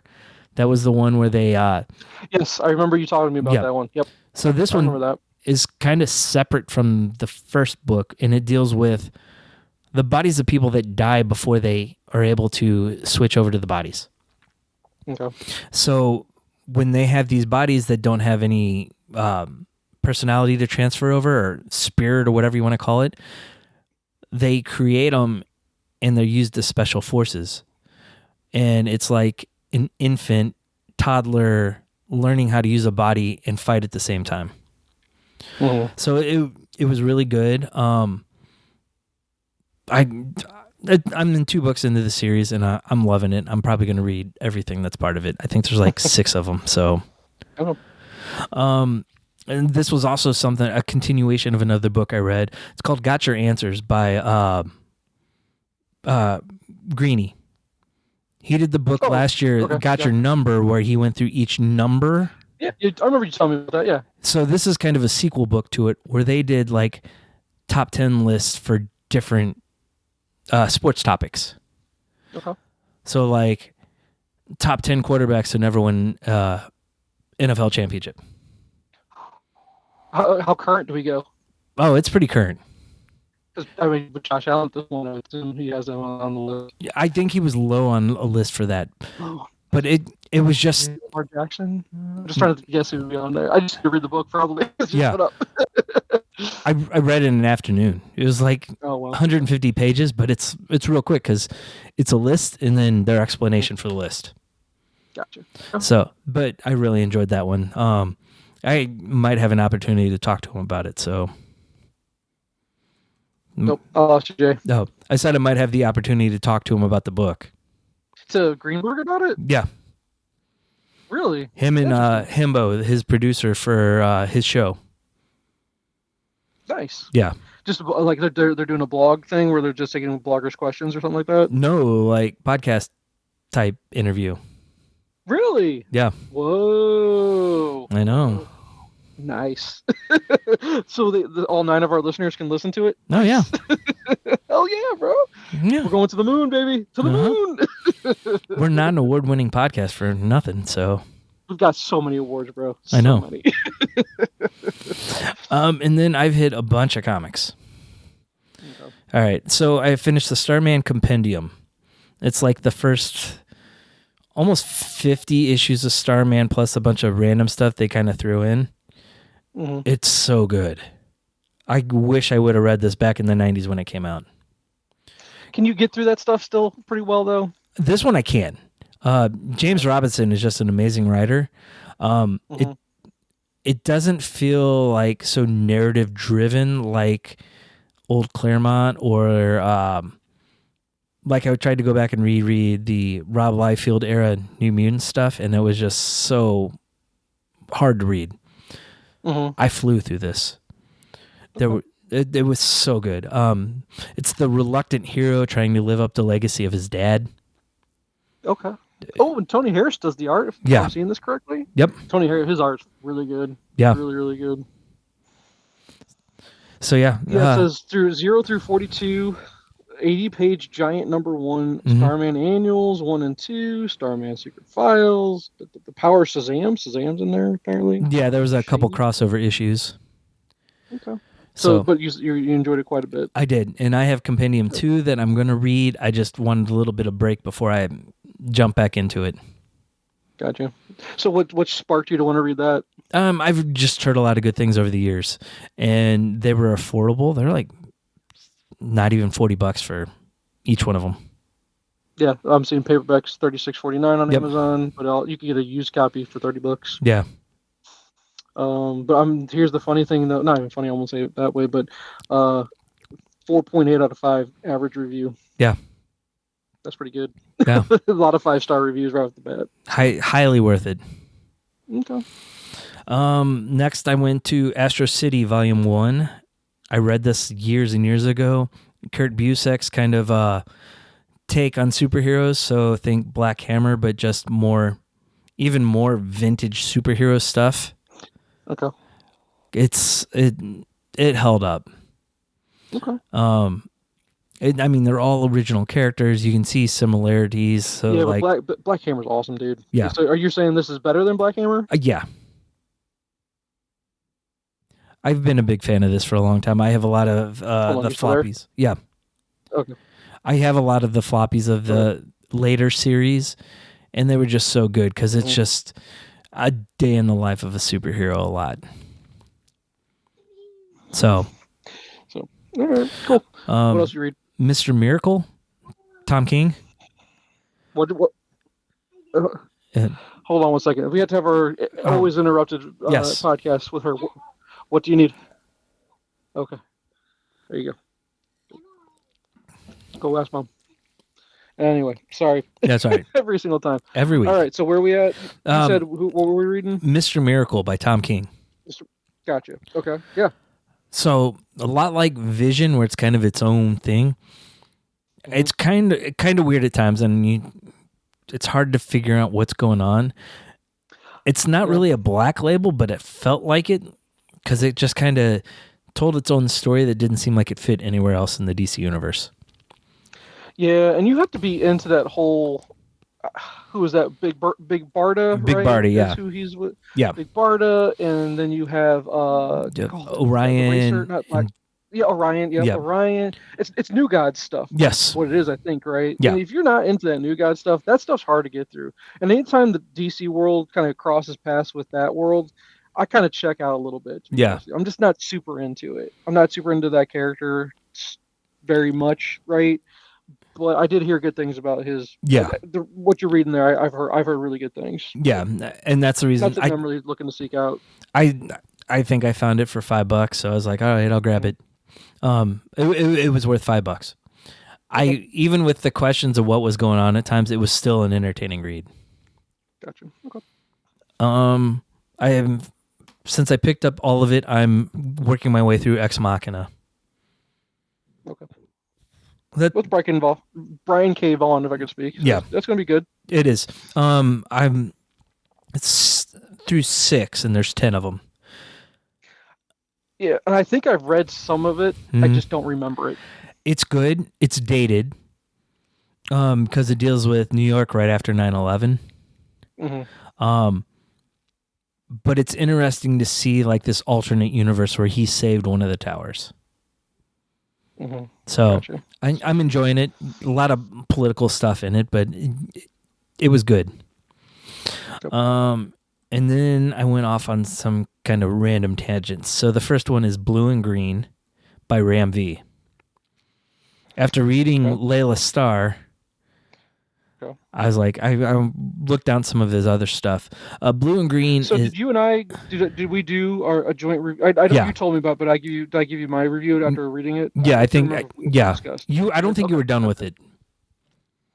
Okay.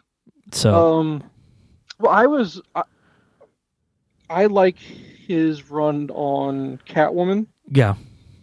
I was reading some of that as part of my big Batman run that I'm on right now. Yeah. And it's super good. I would never think I would like this Catwoman book is really good. Like, you know what I mean? And it's like Catwoman. I'm not going to seek out a Catwoman comic, but all of a sudden I'm like, damn, this is really good. And I liked his stuff. I think he had he did have a run on Miles. He had a Miles run there that was really good. Really, really good. I'll have to look for that. I don't remember if he had a detective run. I think he did. Yes, he did. And it's current. So I read an arc of it and I really liked it.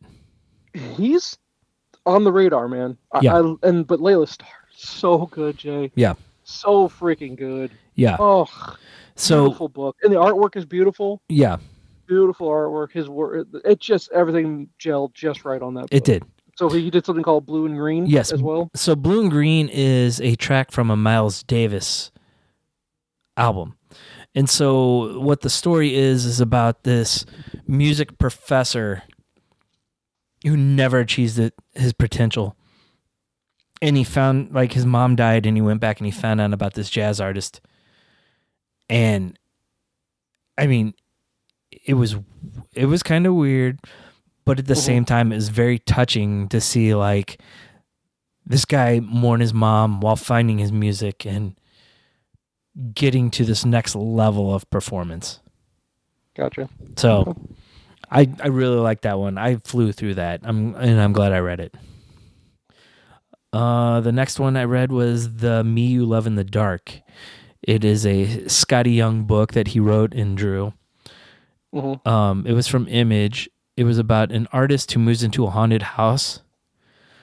And the premise is the ghost that lives there they get into a relationship, and it's kind of like about abusive relationships, and it was really weird, and I didn't connect with it a whole lot, but I could see how people would who've been in bad relationships before.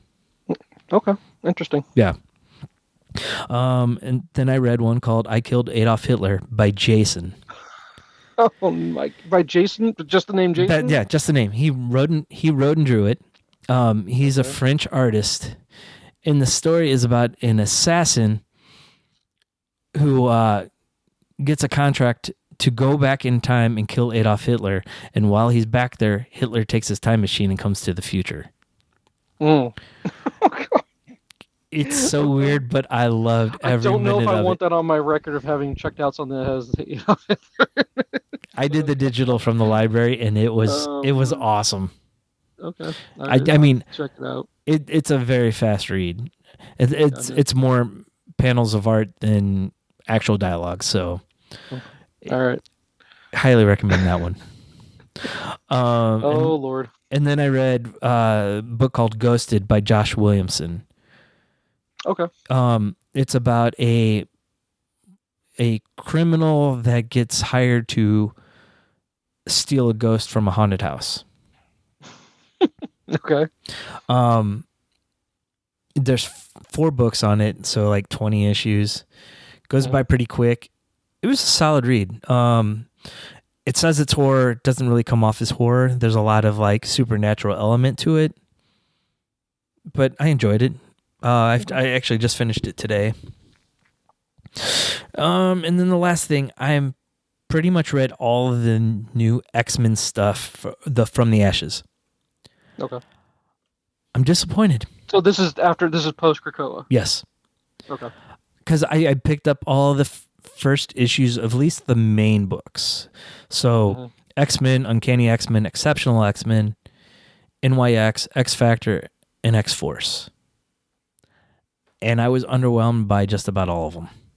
Oh boy! Yeah. Or is the Krakoa period that great that it's going to be hard to live up to that? There was the stakes were so high in Krakoa that now it just feels like they've gone back to what they were doing before, and it just feels like a rehash.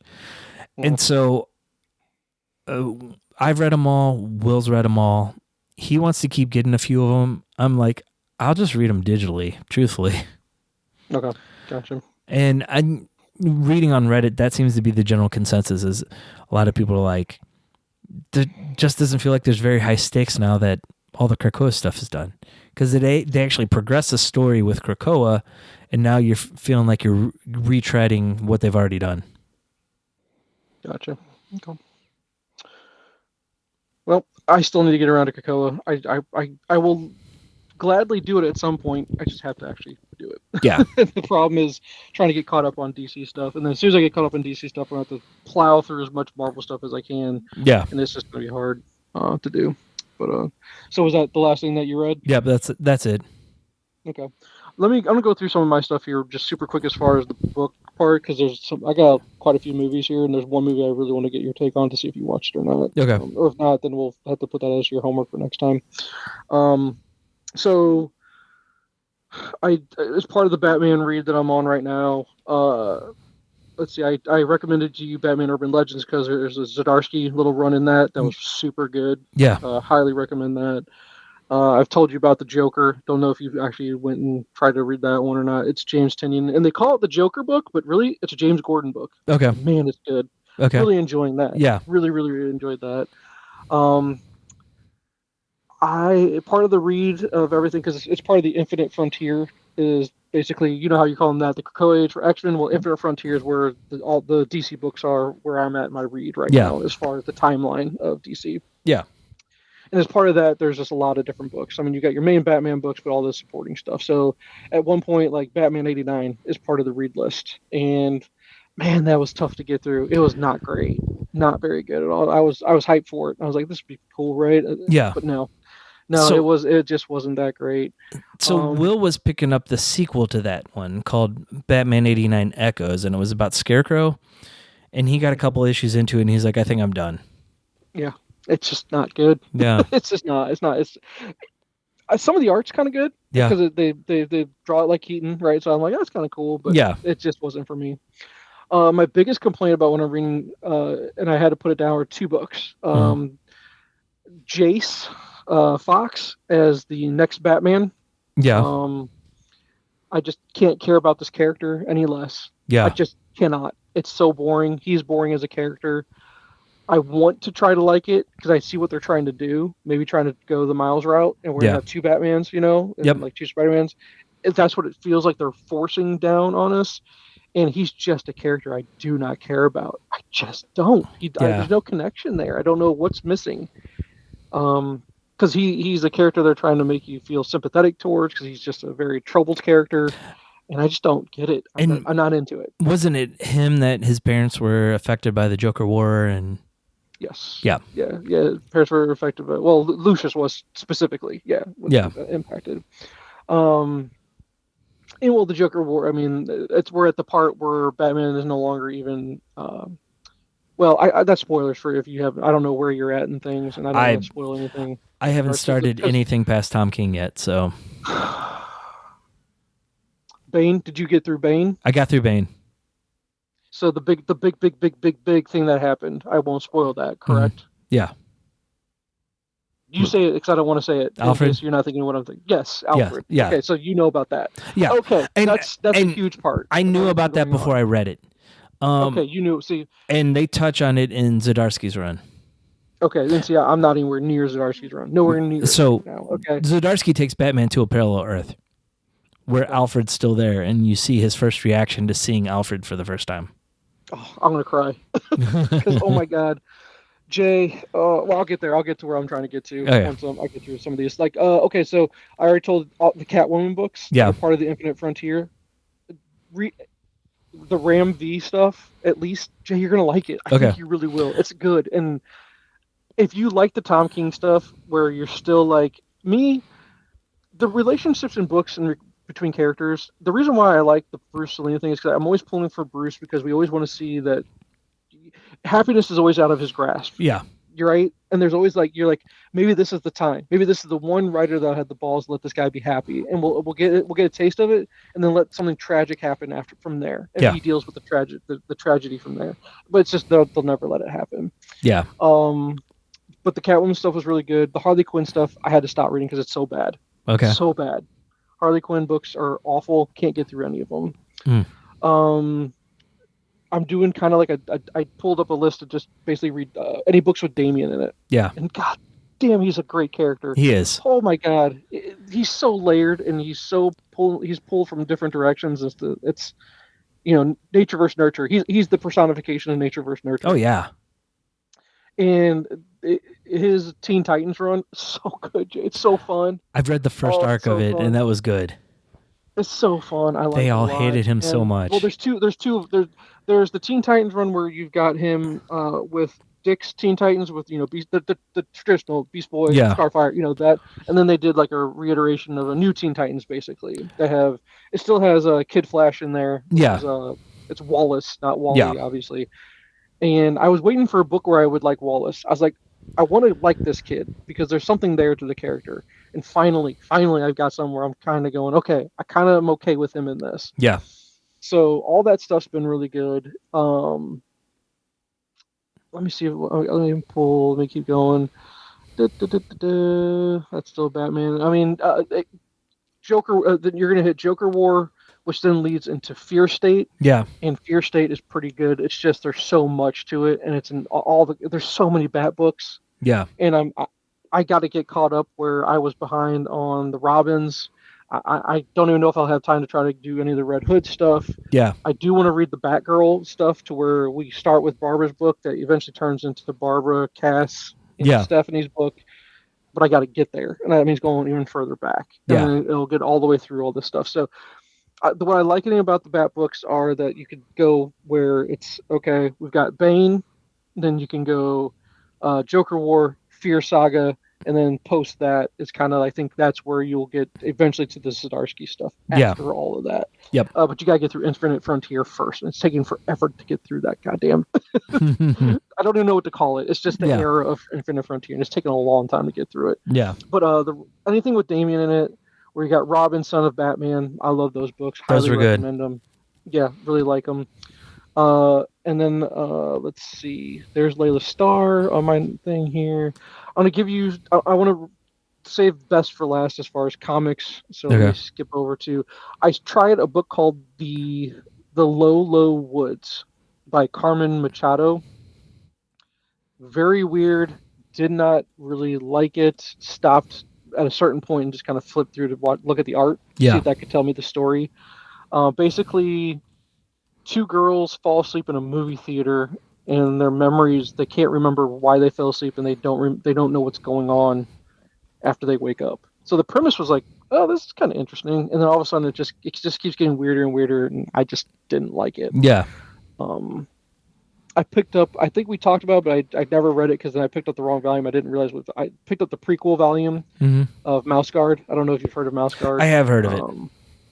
And I kind of wanted to read it, but I skipped it. I just took it back without reading because I thought I'd like it if I read it in actual chronological, well, not chronological, but the release order. Yeah. And so I need to get volume 1 first. But I do want to go back to it because it just seemed interesting. Where is it? I'm trying to remember the name of it. It's called something Houses. Darn it. I don't know if it's saved on my read history here. Oh, damn it. Jay, what's it called? I'll have to look it up. Comic book. It's really good. I want you to check it out. Comic book. Houses or comic book. Darn it, Jay. I'm gonna have to find it. It basically, the premise is there's a guy that works for his mom's estate sale company, and there's a girl that shows up to the sale, and it's just weird enough, but also good enough to where you want to keep reading it. Yeah. And once I find the name of it, it has the word houses in it somewhere, and I just don't remember the actual full title of it because my reading history on my library app obviously did not save it. Yeah. I don't know why. So I'll find the name of it and I'll get it to you. Okay. I think you'll really enjoy it. And then, of course, last but not... Oh, no, sorry, I got one more. The Woods. It's a James Tynion book. Yes. I read volume 1. You did read volume, so you and I both read volume 1. Yeah. I kind of want to read volume 2 to see where this whole thing goes. I kind of do too. I just never went back to it. Correct. And so a little bit weird where basically the premise of that one is an entire high school gets transported to an alternate, we don't know, reality or a different universe or a different planet. Yeah, they don't really say. They never do. Very ominous. And so we're just trying to figure out what's going on. Yeah. Let's see, a lot of Teen Titans books. Been reading a lot of the Teen Titans stuff as far as the Damian run goes. So there's all that stuff. And then I did want to tell you I did try, I don't know if I did, we talked about this or not, the X-Men, Cyclops and Phoenix Past and Future. Yeah. The Adventures of Cyclops and Phoenix, because you told me that's supposed to be the premise of season 2 of X-Men 97, and I could not get through it. I couldn't do it, Jay. It's not good. I think it's one of those dated books. It's just not readable to me.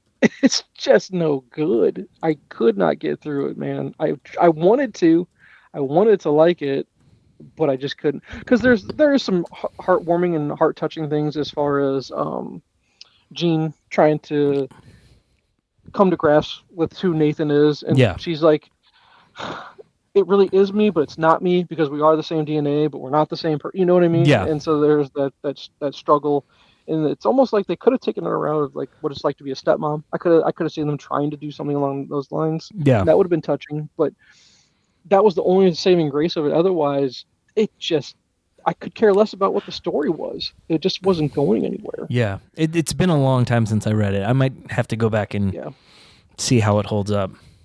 Okay. And then last but not least, just for the books part of it, is Nightwing.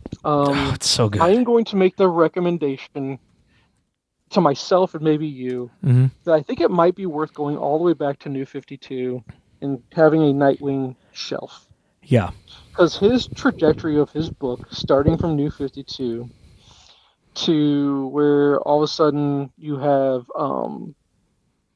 in Rebirth, we go through the Rick Grayson phase. Well, you have Spiral. You go from New 52 to Spiral. Yeah. To where basically, Spiral's the pre-event to that was was it Year of the Villain? What was the name of that big event book? Where we have basically the death of Nightwing. I can't remember. Yeah, I don't know. It's the Year of the Villain stuff, basically. Okay. And then you go and you get through Spiral, and then he returns to you.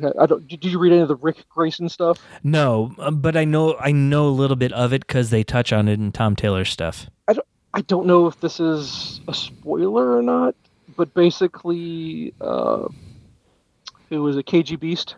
Yeah. I don't know if it's a spoiler or not. If you already know about the Rick Grayson stuff at all, it involves KG Beast. I don't want to spoil. I want you to. I'd love for you to go back and read through the whole thing. I kind of want to. But then you get through the Rick Grayson stuff, which the Rick Grayson stuff is actually pretty good. It's actually pretty decent. Yeah. But then you get past that, and oh my God, Jay, it's so good. So I've been picking it up probably for about a year now. And every time I get a new issue, it's like one of the last ones I get to. Mm-hmm. And then I'm always like, why do I hold off on this book? Because it's always so good. It's so good. It's so good. And then there is, not really, because you already know about the Alfred thing. Yeah. And the issue was that during the Rick Grayson period, he didn't get to mourn appropriately for the Alfred. Oh, yeah. So you have, I'll be spoiling it. I can't. Yeah. I want to tell you so much. I want to tell you so much that happens, but it ruins how amazing it is. But I'll just say this: there's a panel where basically it's Dick reading a letter from Alfred. Jay Taylor does such a good job. Close to crying. And when do you ever cry when reading a comic book? Have you ever been moved that much by what you were reading? I almost put you to tears. I actually have a couple times in this Tom Taylor run. Dude, it is so good. Yeah. So good. And there's a specific panel where there's a flashback where it is Alfred talking to Bruce, where basically it was the early days of when he took Dick in and he was training as Robin, and he told him to stand down, and basically Robin didn't follow orders from Bruce, right? Yeah. And they're back at the mansion, and Alfred puts himself in between the door and Bruce, where Bruce wants to basically kick down the door and go, tear him a new one, right? Yeah. Oh my God. The word I want you to find this panel in these few pages, and it goes, oh wow, Alfred is so damn important to not just Batman but the DCU as a whole, because of what he represents. And then you move past this, where you get all that happening. You've got the Alfred stuff before with this letter. You're seeing basically the Dick Grayson character, you're seeing him grow as a person, which we don't get that in comics very often because they're always stuck in time, is what it feels like. But we're not being stuck in time during this run right here. And you're seeing his relationship with Barbara evolve a little bit. Yeah. You're seeing them flash back to what made Schneider, his run on Detective, so amazing in regards to the relationship between Dick and Damian. Yep. There's a scene in one of the books, I think it was a Damian book, I think this might have been a Titans book, where they bring some of the Bat family in, and there's a scene between Dick and Damian, and you go, this is why the Nightwing character is so important to the entire DCU. I hope you find it. I hope you do a lot of the reading in regards to going through and maybe just finding a reading order for Damian. Read all of your Nightwing stuff, because it will kind of, they'll run into each other. And then lo and behold, there's a point where I think that Superman eventually goes off world, right? Yeah. I don't think that's a big spoiler. There's a whole thing where Superman goes off world. Yeah. But before he goes off world, Superman comes to visit Dick, right? Yeah. And he goes, hey, I might be leaving for a while. I need a favor from you. Just because he knew of his relationship between himself and being the mentor he is to Damian, right? Right. He goes, basically, he's like, John's going through some things. And John is going through, we all know what John's going through, right? Yeah. And so he's like, he might need somebody. Can I rely on you to do that? And of course, Dick's never going to say no to Superman, right? Right. So eventually there's this crossover book. And I skipped so far ahead because it doesn't come up for quite a while. But there's a crossover between Nightwing book and John's book. Yeah. Okay? Yeah. Unbelievable. Moved to tears again almost. Between these couple panels between Dick, a conversation between Dick and what John's going through in his life. It's incredible.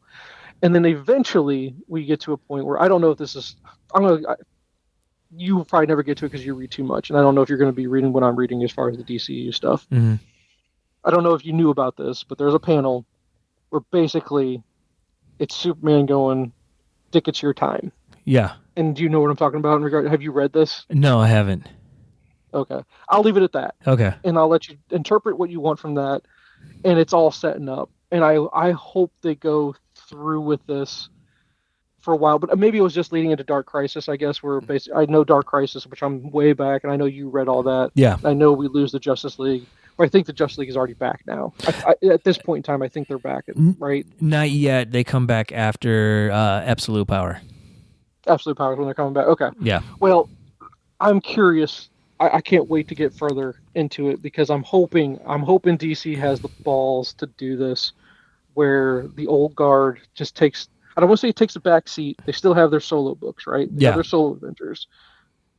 But basically, we get the new Justice League or something. You call it whatever you want. Yeah. Where basically you had a book called Titans, which I don't know if you were reading Titans, but Titans is a good book too. You had Teen Titans, but there's Titans. Right. It's basically you've got Teen Titans, Justice League, right? Yep. Those are your big groups. Yep. Titans is so good because basically it's the Teen Titans that we all love, right? Yeah. Just grown up. And just grown up, and the relationship that you get to see in those books in regards to seeing the friendship. That I think what makes these books really great is when you get to see Wally and Dick in the book together as best friends. And I'm like, this is amazing. This is what people want to read. This is what people want from their characters. But because they want to see them fall, and they want to see them help each other, pick back up, right? Yeah. So amazing. Nightwing's the best. I think it's a shelf book. It's a shelf book. All of them. Absolutely. Do you want to end this on a down note? What's that? We're on Tom Taylor's last arc. Oh, he's leaving the book. Yep. He's going to Detective, I think. Okay. So he's still in the Bat family, but nah. But still, I'm curious. Yeah. I feel bad for whoever has to pick up. Oh, I know. Unless, what would be interesting, because how impressed I've been with him, is if they move Ram V over to him. They're not. I don't remember who it is. But it's not someone I've read before. Who is taking over for Nightwing after Tom? Thanks for depressing me. Yeah. I appreciate that. Oh, good Lord. Dan Waters. Never heard of him. I've heard of him, but I don't know what he's written. And here's the other part that's really going to knocked me on my butt is the fact that we won't get the art from Bruno Redondo. His artwork is fantastic. Yeah. Absolutely fantastic. It works so well with the writing. The two of them, I hope. Well, here's the question: is Bruno going over to Detective with? Are they now like one of those teams that it's kind of like where Scott Snyder and Capullo? They kind of like, hey, we're together. We're tied at the hip. Whatever book we're going together. Yeah, I don't know. They do. I hope so, because this Redondo is so good. His work is fantastic, but I know nothing about Dan Waters and what he's done. Yeah, I don't either. Who is this? Dan Waters and Dexter are the new DC All-In team. No, Tom Taylor and Mikkel Janin are the new Detective Comics duo. Well, here's the thing. At least we'll say that we got it. Yeah. We got that big run. Man. Yeah. So good. He's done so well with it. So well with Nightwing. Yeah. I hope they don't. I hope this Waters guy doesn't come in and just, you know what I mean? Just throw it all away. Yeah. I hope it's a continuation of it somehow. And I don't know how they're going to do it, but we'll see. Yeah. We'll see. But, sorry, long-winded way to get to Nightwing, saying that Nightwing's the best thing I've read. It's all right. A really long way to get there. Yeah, I agree. 9 o'clock. You still got a little bit of time, or are we done? Yeah, I got time. Okay, let's see. Let me just knock out some of the really bad movies here that I watched here. Under Paris. I watched a little bit of Under Paris because of Kevin Smith saying it's Jaws in France. Yeah. Under Paris is awful. It's really, really bad. It's like Sharknado bad. That's how bad it was. Yeah, it's awful. I think let's see. Oh, After the End. I watched this one as an apocalyptic kind of end of the world movie. It was very meh, very mid. Okay. The First Omen. I watched The First Omen, which is a prequel to the original Omen. Super, super awful. Really bad horror movie. The Bike Riders. Have you watched The Bike Riders on Peacock yet? No. That's Tom Hardy and Austin Butler's movie. It's them trying to do Sons of Anarchy, but it's based on a real story in Chicago. Holy crap, was this movie bad? It had so much hype coming into, it was supposed to be a big thing coming to the theaters, and people were going to go see this. I can't imagine anyone paid money to go watch this in the theater. I don't even remember hearing of it. It's so boring, Jay. It's beyond boring. I hated it. I was like, will this movie ever end? And it felt so long, and I wanted it to get better, and it just wasn't. I couldn't stand it, though. Let's see here. Let's see if I'm trying to get something that was actually decent. Uncle Buck. We watched Uncle Buck with our youngest. Oh, nice. He liked it. But then again, we're watching Uncle Buck, and we go, man, PG back in 1989 is a lot different than PG these days. So different. Oh, that's so good. It was John Candy's so damn good. He was. Great movie. It was a really good movie. It held up as a good 80s movie, in my opinion. Let's see here. We did go to the theater to go see Beetlejuice 2 because the girls really, really wanted to go see it. Yeah. I gave it a meh. It was okay. That's what I've heard. Yeah, very, very middle. I would have preferred to wait for HBO or whatever they're playing it on. I don't think it was theater worthy whatsoever, but they really wanted to go see it, and it was okay. Yeah, it was okay. It is again one of those movies where it just went a little too long. Yeah. Plus they kept. Okay, so Principal Rooney from Ferris Bueller, and he's also in Beetlejuice. I just want to use Principal because that's the one I always remember him from. Right. I'm pretty sure he was a pedo. Yes, he was. But they kept. Okay. So, but they keep making reference to him in the movie. I kept going, this is not right. I don't know why they kept making reference to him in the movie. They made reference to him, but they never showed him, right? He died off screen, right? They show they do show him the pictures. They show him in a picture. You know what I mean? But he's not actually he's not CGI'd. He's not in the movie. Nothing like that. So, just pretty awful. That they wanted to focus the movie. He's actually a really big part of the movie too. It's this is not right. Let's see. The Gene Wilder documentary on Netflix. Okay. I'm pretty sure it's on Netflix. Highly recommend. Super good. Lovely story, lovely man. Unbelievably talented man. Yeah. The end of his life is super sad. It's just, God, he was just so good. And then you get to hear all the stories about Blazing Saddles. Yeah. All the way to hearing the story behind Young Frankenstein. Incredible. I loved hearing that story. Didn't know anything about that story. Oh. But they had Mel Brooks on. Yeah. And I'm like, getting Mel Brooks on anything, that's awesome, right? Yep. So Yeah, dude, super good. Highly recommend you take a watch of that one. Okay. That one was actually good. Kingdom of the Planet of the Apes, I think you watched that as well. I Yeah. think you went to the theater for that one, didn't you? Yes, we It was did. okay. Yeah. It just wasn't as good as the previous trilogy because I just like the Caesar story. But I like the fact that they kind of left it open to where there's more story to be had. Yeah. Like a new trilogy. From that. For sure. Passengers, the Jennifer Lawrence and Chris Pratt movie. Yeah. It was okay. Yeah. Okay. It wasn't as bad as everyone made it out to be. No, it wasn't. It was definitely not bad. Actually, it was a pretty good what would you do in his shoes kind of movie. Right. You know? I think it was one of those movies that they mismarketed. Like the preview showed a completely different movie than what it was. I don't remember if they were trying to show this as like a sci-fi horror or was this a side. I don't know how they kind of marketed it, or did they do it as a romance? I don't know how. I don't know how you label this movie though. Yeah, it's so much. Yeah, it's a drama more than anything with some sci-fi mixed in. Right. It's kind of how I label it. So it's hard to market it because you really don't know what kind of movie you got there. Yeah. Let's see. I don't know what to give you next. Do I give you the one that's the most thought-provoking, or do I give you the one that was my favorite I've watched in kind of a really long time? And they don't make movies like this anymore, and that's what made me enjoy it so much. Do thought-provoking first. So, thought-provoking is Civil War. Finally came out. I've not watched it yet, but I want to. The issue with the movie is that I agree with a lot of the reviewers, is that if you go into the movie thinking that you're going to see something that you're not going to see, and you think it's going to take a political side. Yeah. Okay, because it's supposed to be where our country's going, right? Right. You're kind of interested on saying, is this a movie where, regardless of what side of the aisle that you sit on, right? And you're going to see yourself as the villain or you're going to see yourself as the hero in the story. What made this movie so incredible was it doesn't do that. Okay. And I'll leave it at that because I think you need to see it. Yeah. Now, and here's the thing that you're not going to be shocked by, and this is not a spoiler of any kind, but and I never remember his actual name, but he's the scene stealer in everything he's ever in. Hold on, I'll get you his real name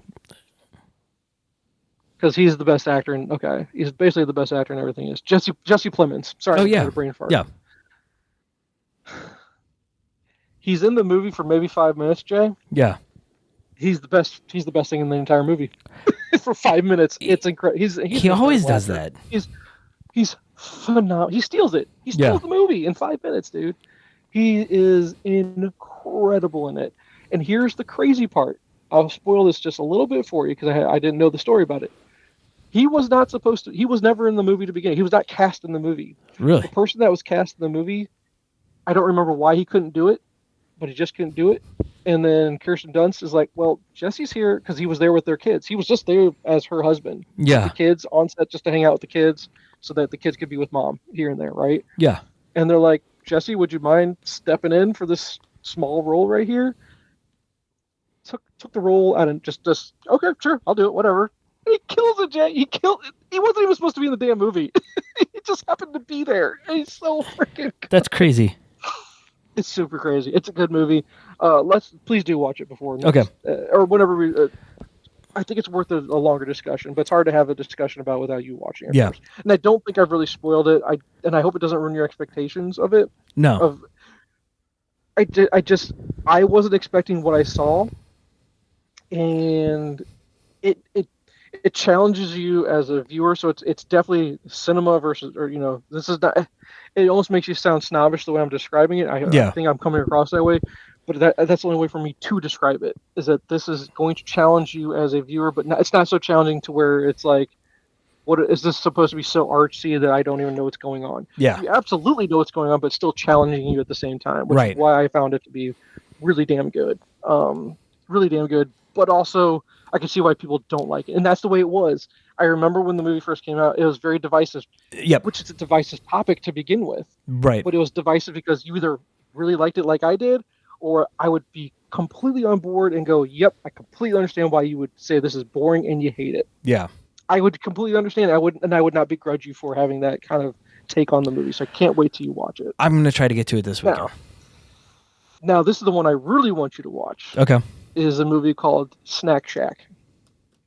It is a little movie. It's a comedy, but it's a little formulaic in a certain way, but it's that kind of comedy that they just don't make anymore. Right. And it's not like it's super bad, or where it's like, hey, it's just trying to be super bad or anything like that. It's not. Right. But man, it is set in the. I almost want to say it's set in the 80s, 90s. Yeah. Like that, I'd say 1989, made in 1991, maybe something like that. Okay. The two main characters are amazing. The story's funny. There's characters in that make you laugh, but it's a comedy at the point where it also turns into something that you're like, I don't even know how to describe it. It's just good. It's a good comedy that we don't get anymore, and you're not gonna laugh like out loud like a ton. Like it's not like Holy Grail, right? Where you're laughing nonstop. Yeah. And it's silly. This is not silly. How about that? It's not a silly comedy by any means. But I think you're gonna like it a lot. Okay. We just don't get movies like this, and you would never pay for it in the theater. I would never pay for it in the theater. But the two main characters are so enjoyable. Again, some things are a little formulaic, and maybe I don't know why I might like it so much, and I'm very curious about what you thought of it. And maybe I give it more credit for being more than what it is. But after watching so many bad movies, right. so many just, these are just not good, or just they're movies, whatever. Yep. To finally get something, and again, not documentary, that's good. It's just a good movie. And why can't, and that's the thing I think we miss a lot of these days is if it's not a blockbuster spectacle movie. Yeah. Can we just get good movies? And right. I think we have spectrums of it's either knock you out of your seat, awesome Marvel or DC, or it's just garbage. Everything's just garbage straight up. And hey, this is a good movie, right? And it seems like we don't get a lot of those independent movies that used to sneak up and like, wow, this is amazing. Correct. Yeah. And then the only other thing I'm mad about is I don't know if we'll ever get. I don't know if you looked into it, and I don't know when it gets released. But the Kevin Smith movie is not being released big time. Like I think it's in like one theater at one time a day or something like that. Because he's not traveling with it. It's in 3 theaters in St. Louis. Oh, really? So you did look into it? I did look into it. We almost went 2 weekends ago. Okay, so I haven't missed it yet. So it's still out. Yes. Okay, so I know it's playing. I just pulled it up now. I guess it's playing at the Alamo Draft House, but you're not going to see me going down to the Alamo Draft House to go watch it. So where was it that you might go see? Do you remember? It was the St. Charles Marcus. Okay, so were there actually multiple showtimes? Or was like one showing at like 11 o'clock at night? Or no, I think there were 2 or 3, but that was the opening weekend for it. So I don't know where it's at right now. Yeah, let me see more shows and daytimes. Let me see. Okay, I clicked on Google. Alamo Draft House is it, bro. Oh, no. That's it. But that's just me looking very quickly. Yeah. It'll get to DVD at some point, and if I hit to buy it, I'll... Oh, yeah. Hell, I bought Clerks 3 for $5. You told me it was at Walmart. Go pick it up for $5, and I went and grabbed it real quick. I'll pay $5 to watch it. Now I'll own it at that point, so that's fine. I'm curious. Have you heard anything about it? Not really. I mean... I've seen Kevin Smith fans say you'll either love it or hate it, which is pretty much every one of his movies nowadays. He's doing, but hey, Jason Lee's in it, Jason Biggs in it, which I think that's kind of funny that he's in it. But I mean, Justin Long's making his normal Kevin Smith appearance. I'm so glad he has. Justin Long is a great actor. I still enjoy him. I'm so glad he's still finding work somehow. Yeah, Ken Jeong is in it. And, Ken Jeong, and then Genesis Rodriguez. I think she was in. Wasn't she in Tusk? Yeah, she was in Tusk. I think she was in Tusk, if I remember correctly. Okay. Method Man's in it. There you go. So we got that. Wu-Tang Connection. One unknown. Yeah, and let's see. I'm trying to see if there's any of his normal So the guy that plays him is Austin Butler, who is his daughter's boyfriend. Yeah, I see that, yeah. And I saw an article saying, guy who plays Kevin Smith in his movie is sleeping with his daughter. I'm like, that is the most horrible headline I've ever seen. Yeah. So and then look, Muse is in it, Anderson's in it, yeah. So he's got the people that we want in it, so that's good. I like that. And then let's see here. Rachel Dratch makes an appearance. And I know I heard on a podcast he was saying that he's working with Logic on a movie, the rapper Logic. And I guess Logic's in this movie for him, but I guess he was helping out Logic on his movie. He was editing it for him. Yeah. Okay, gotcha. Oh, and Garmin. Is Garmin actually going to be in the movie? He's going to get cut like everything else. I think he's in it. He's going to be in it. He cut out of it. He was in Reboot. Oh, he was. What was he in Reboot? I don't remember. What he was. He was cut him out or something, didn't he? He was the guy. No, it was Mark Bernardin that he cut out of the first one. The second one, he didn't have lines in it. Well, I think Bernard's not even listed on this one. So yeah, I don't think he was in it. All right, so I'm curious about it. I want to see it, but like you said, it's super hard to see it, and that's just because Smith's not traveling. And if he did travel, I'm sure more people would see it. Yeah. Yeah. Okay. He'll make his money back on the DVDs, I'm sure. Oh yeah. So that's all. As far as what I've watched, I just want to go on that tangent about 4:30 movie because that Snack Shack movie reminds me of a movie like that. It's just going to be under the radar that nobody knows about. And I don't. If you ask me how did I find out about it, I heard someone talking about it, and there's just a lot of really good reviews. And I started watching some YouTubers that were reviewing it. Everyone just loved it. Okay. I was right there with them. So that's on Prime. You kind of have to search it out a little bit, but last I saw it was still on Prime. So okay, that'd be it. So Civil War and that one would be my two biggest recommendations. Okay. Well, I've got a stack of Blu-ray from the library, so I'll squeeze it in with those. Okay. All right, man. Well, that's all I got for you then. Okay. Thanks for listening. Follow us on social media at Nyrdcast. It's NYRDCAST, and at our website, nerdcast.com. Be sure to rate and review the podcast on iTunes, Spotify, or wherever you listen to your podcasts. This week's featured track is Throne by Echo and Skydaddy.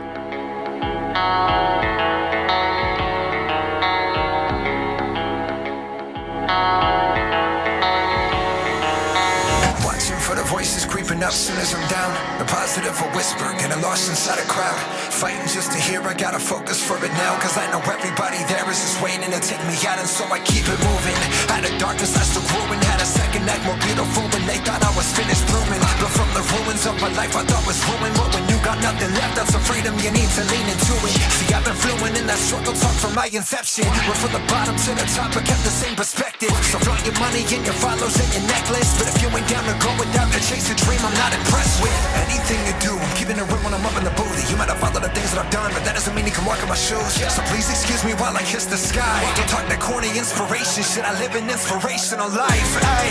And even though I'm off the drugs, trust that I'm still an addict. I cannot get by without substance. I don't trust in anybody. I just go alone, me and all my demons on this lonely road. Yeah. Maybe I just feel this shit too much. Maybe I don't understand cause you're afraid to be yourself for once. Sit and judge, that's the most you'll ever get. To the ones who thought they left me for dead. If you doubt me, put the crown back on my head and leave me where you found me. And I won't fall, I'm not gonna die here. There's so much I could take, I don't wanna die here. Let them know I'm coming home, return to the throne.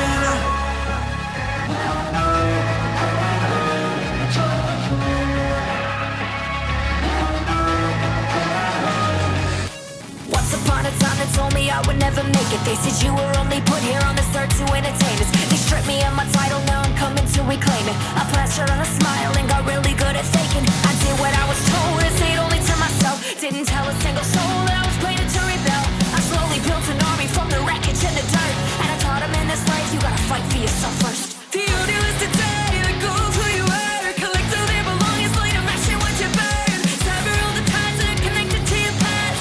Step into your power, say a prayer. Or maybe I just feel this shit too much. Maybe I don't understand cause you're afraid to be yourself for once. Sit and judge, that's the most you'll ever get. To the ones that thought they left me for dead. If you doubt me, put the crown back on my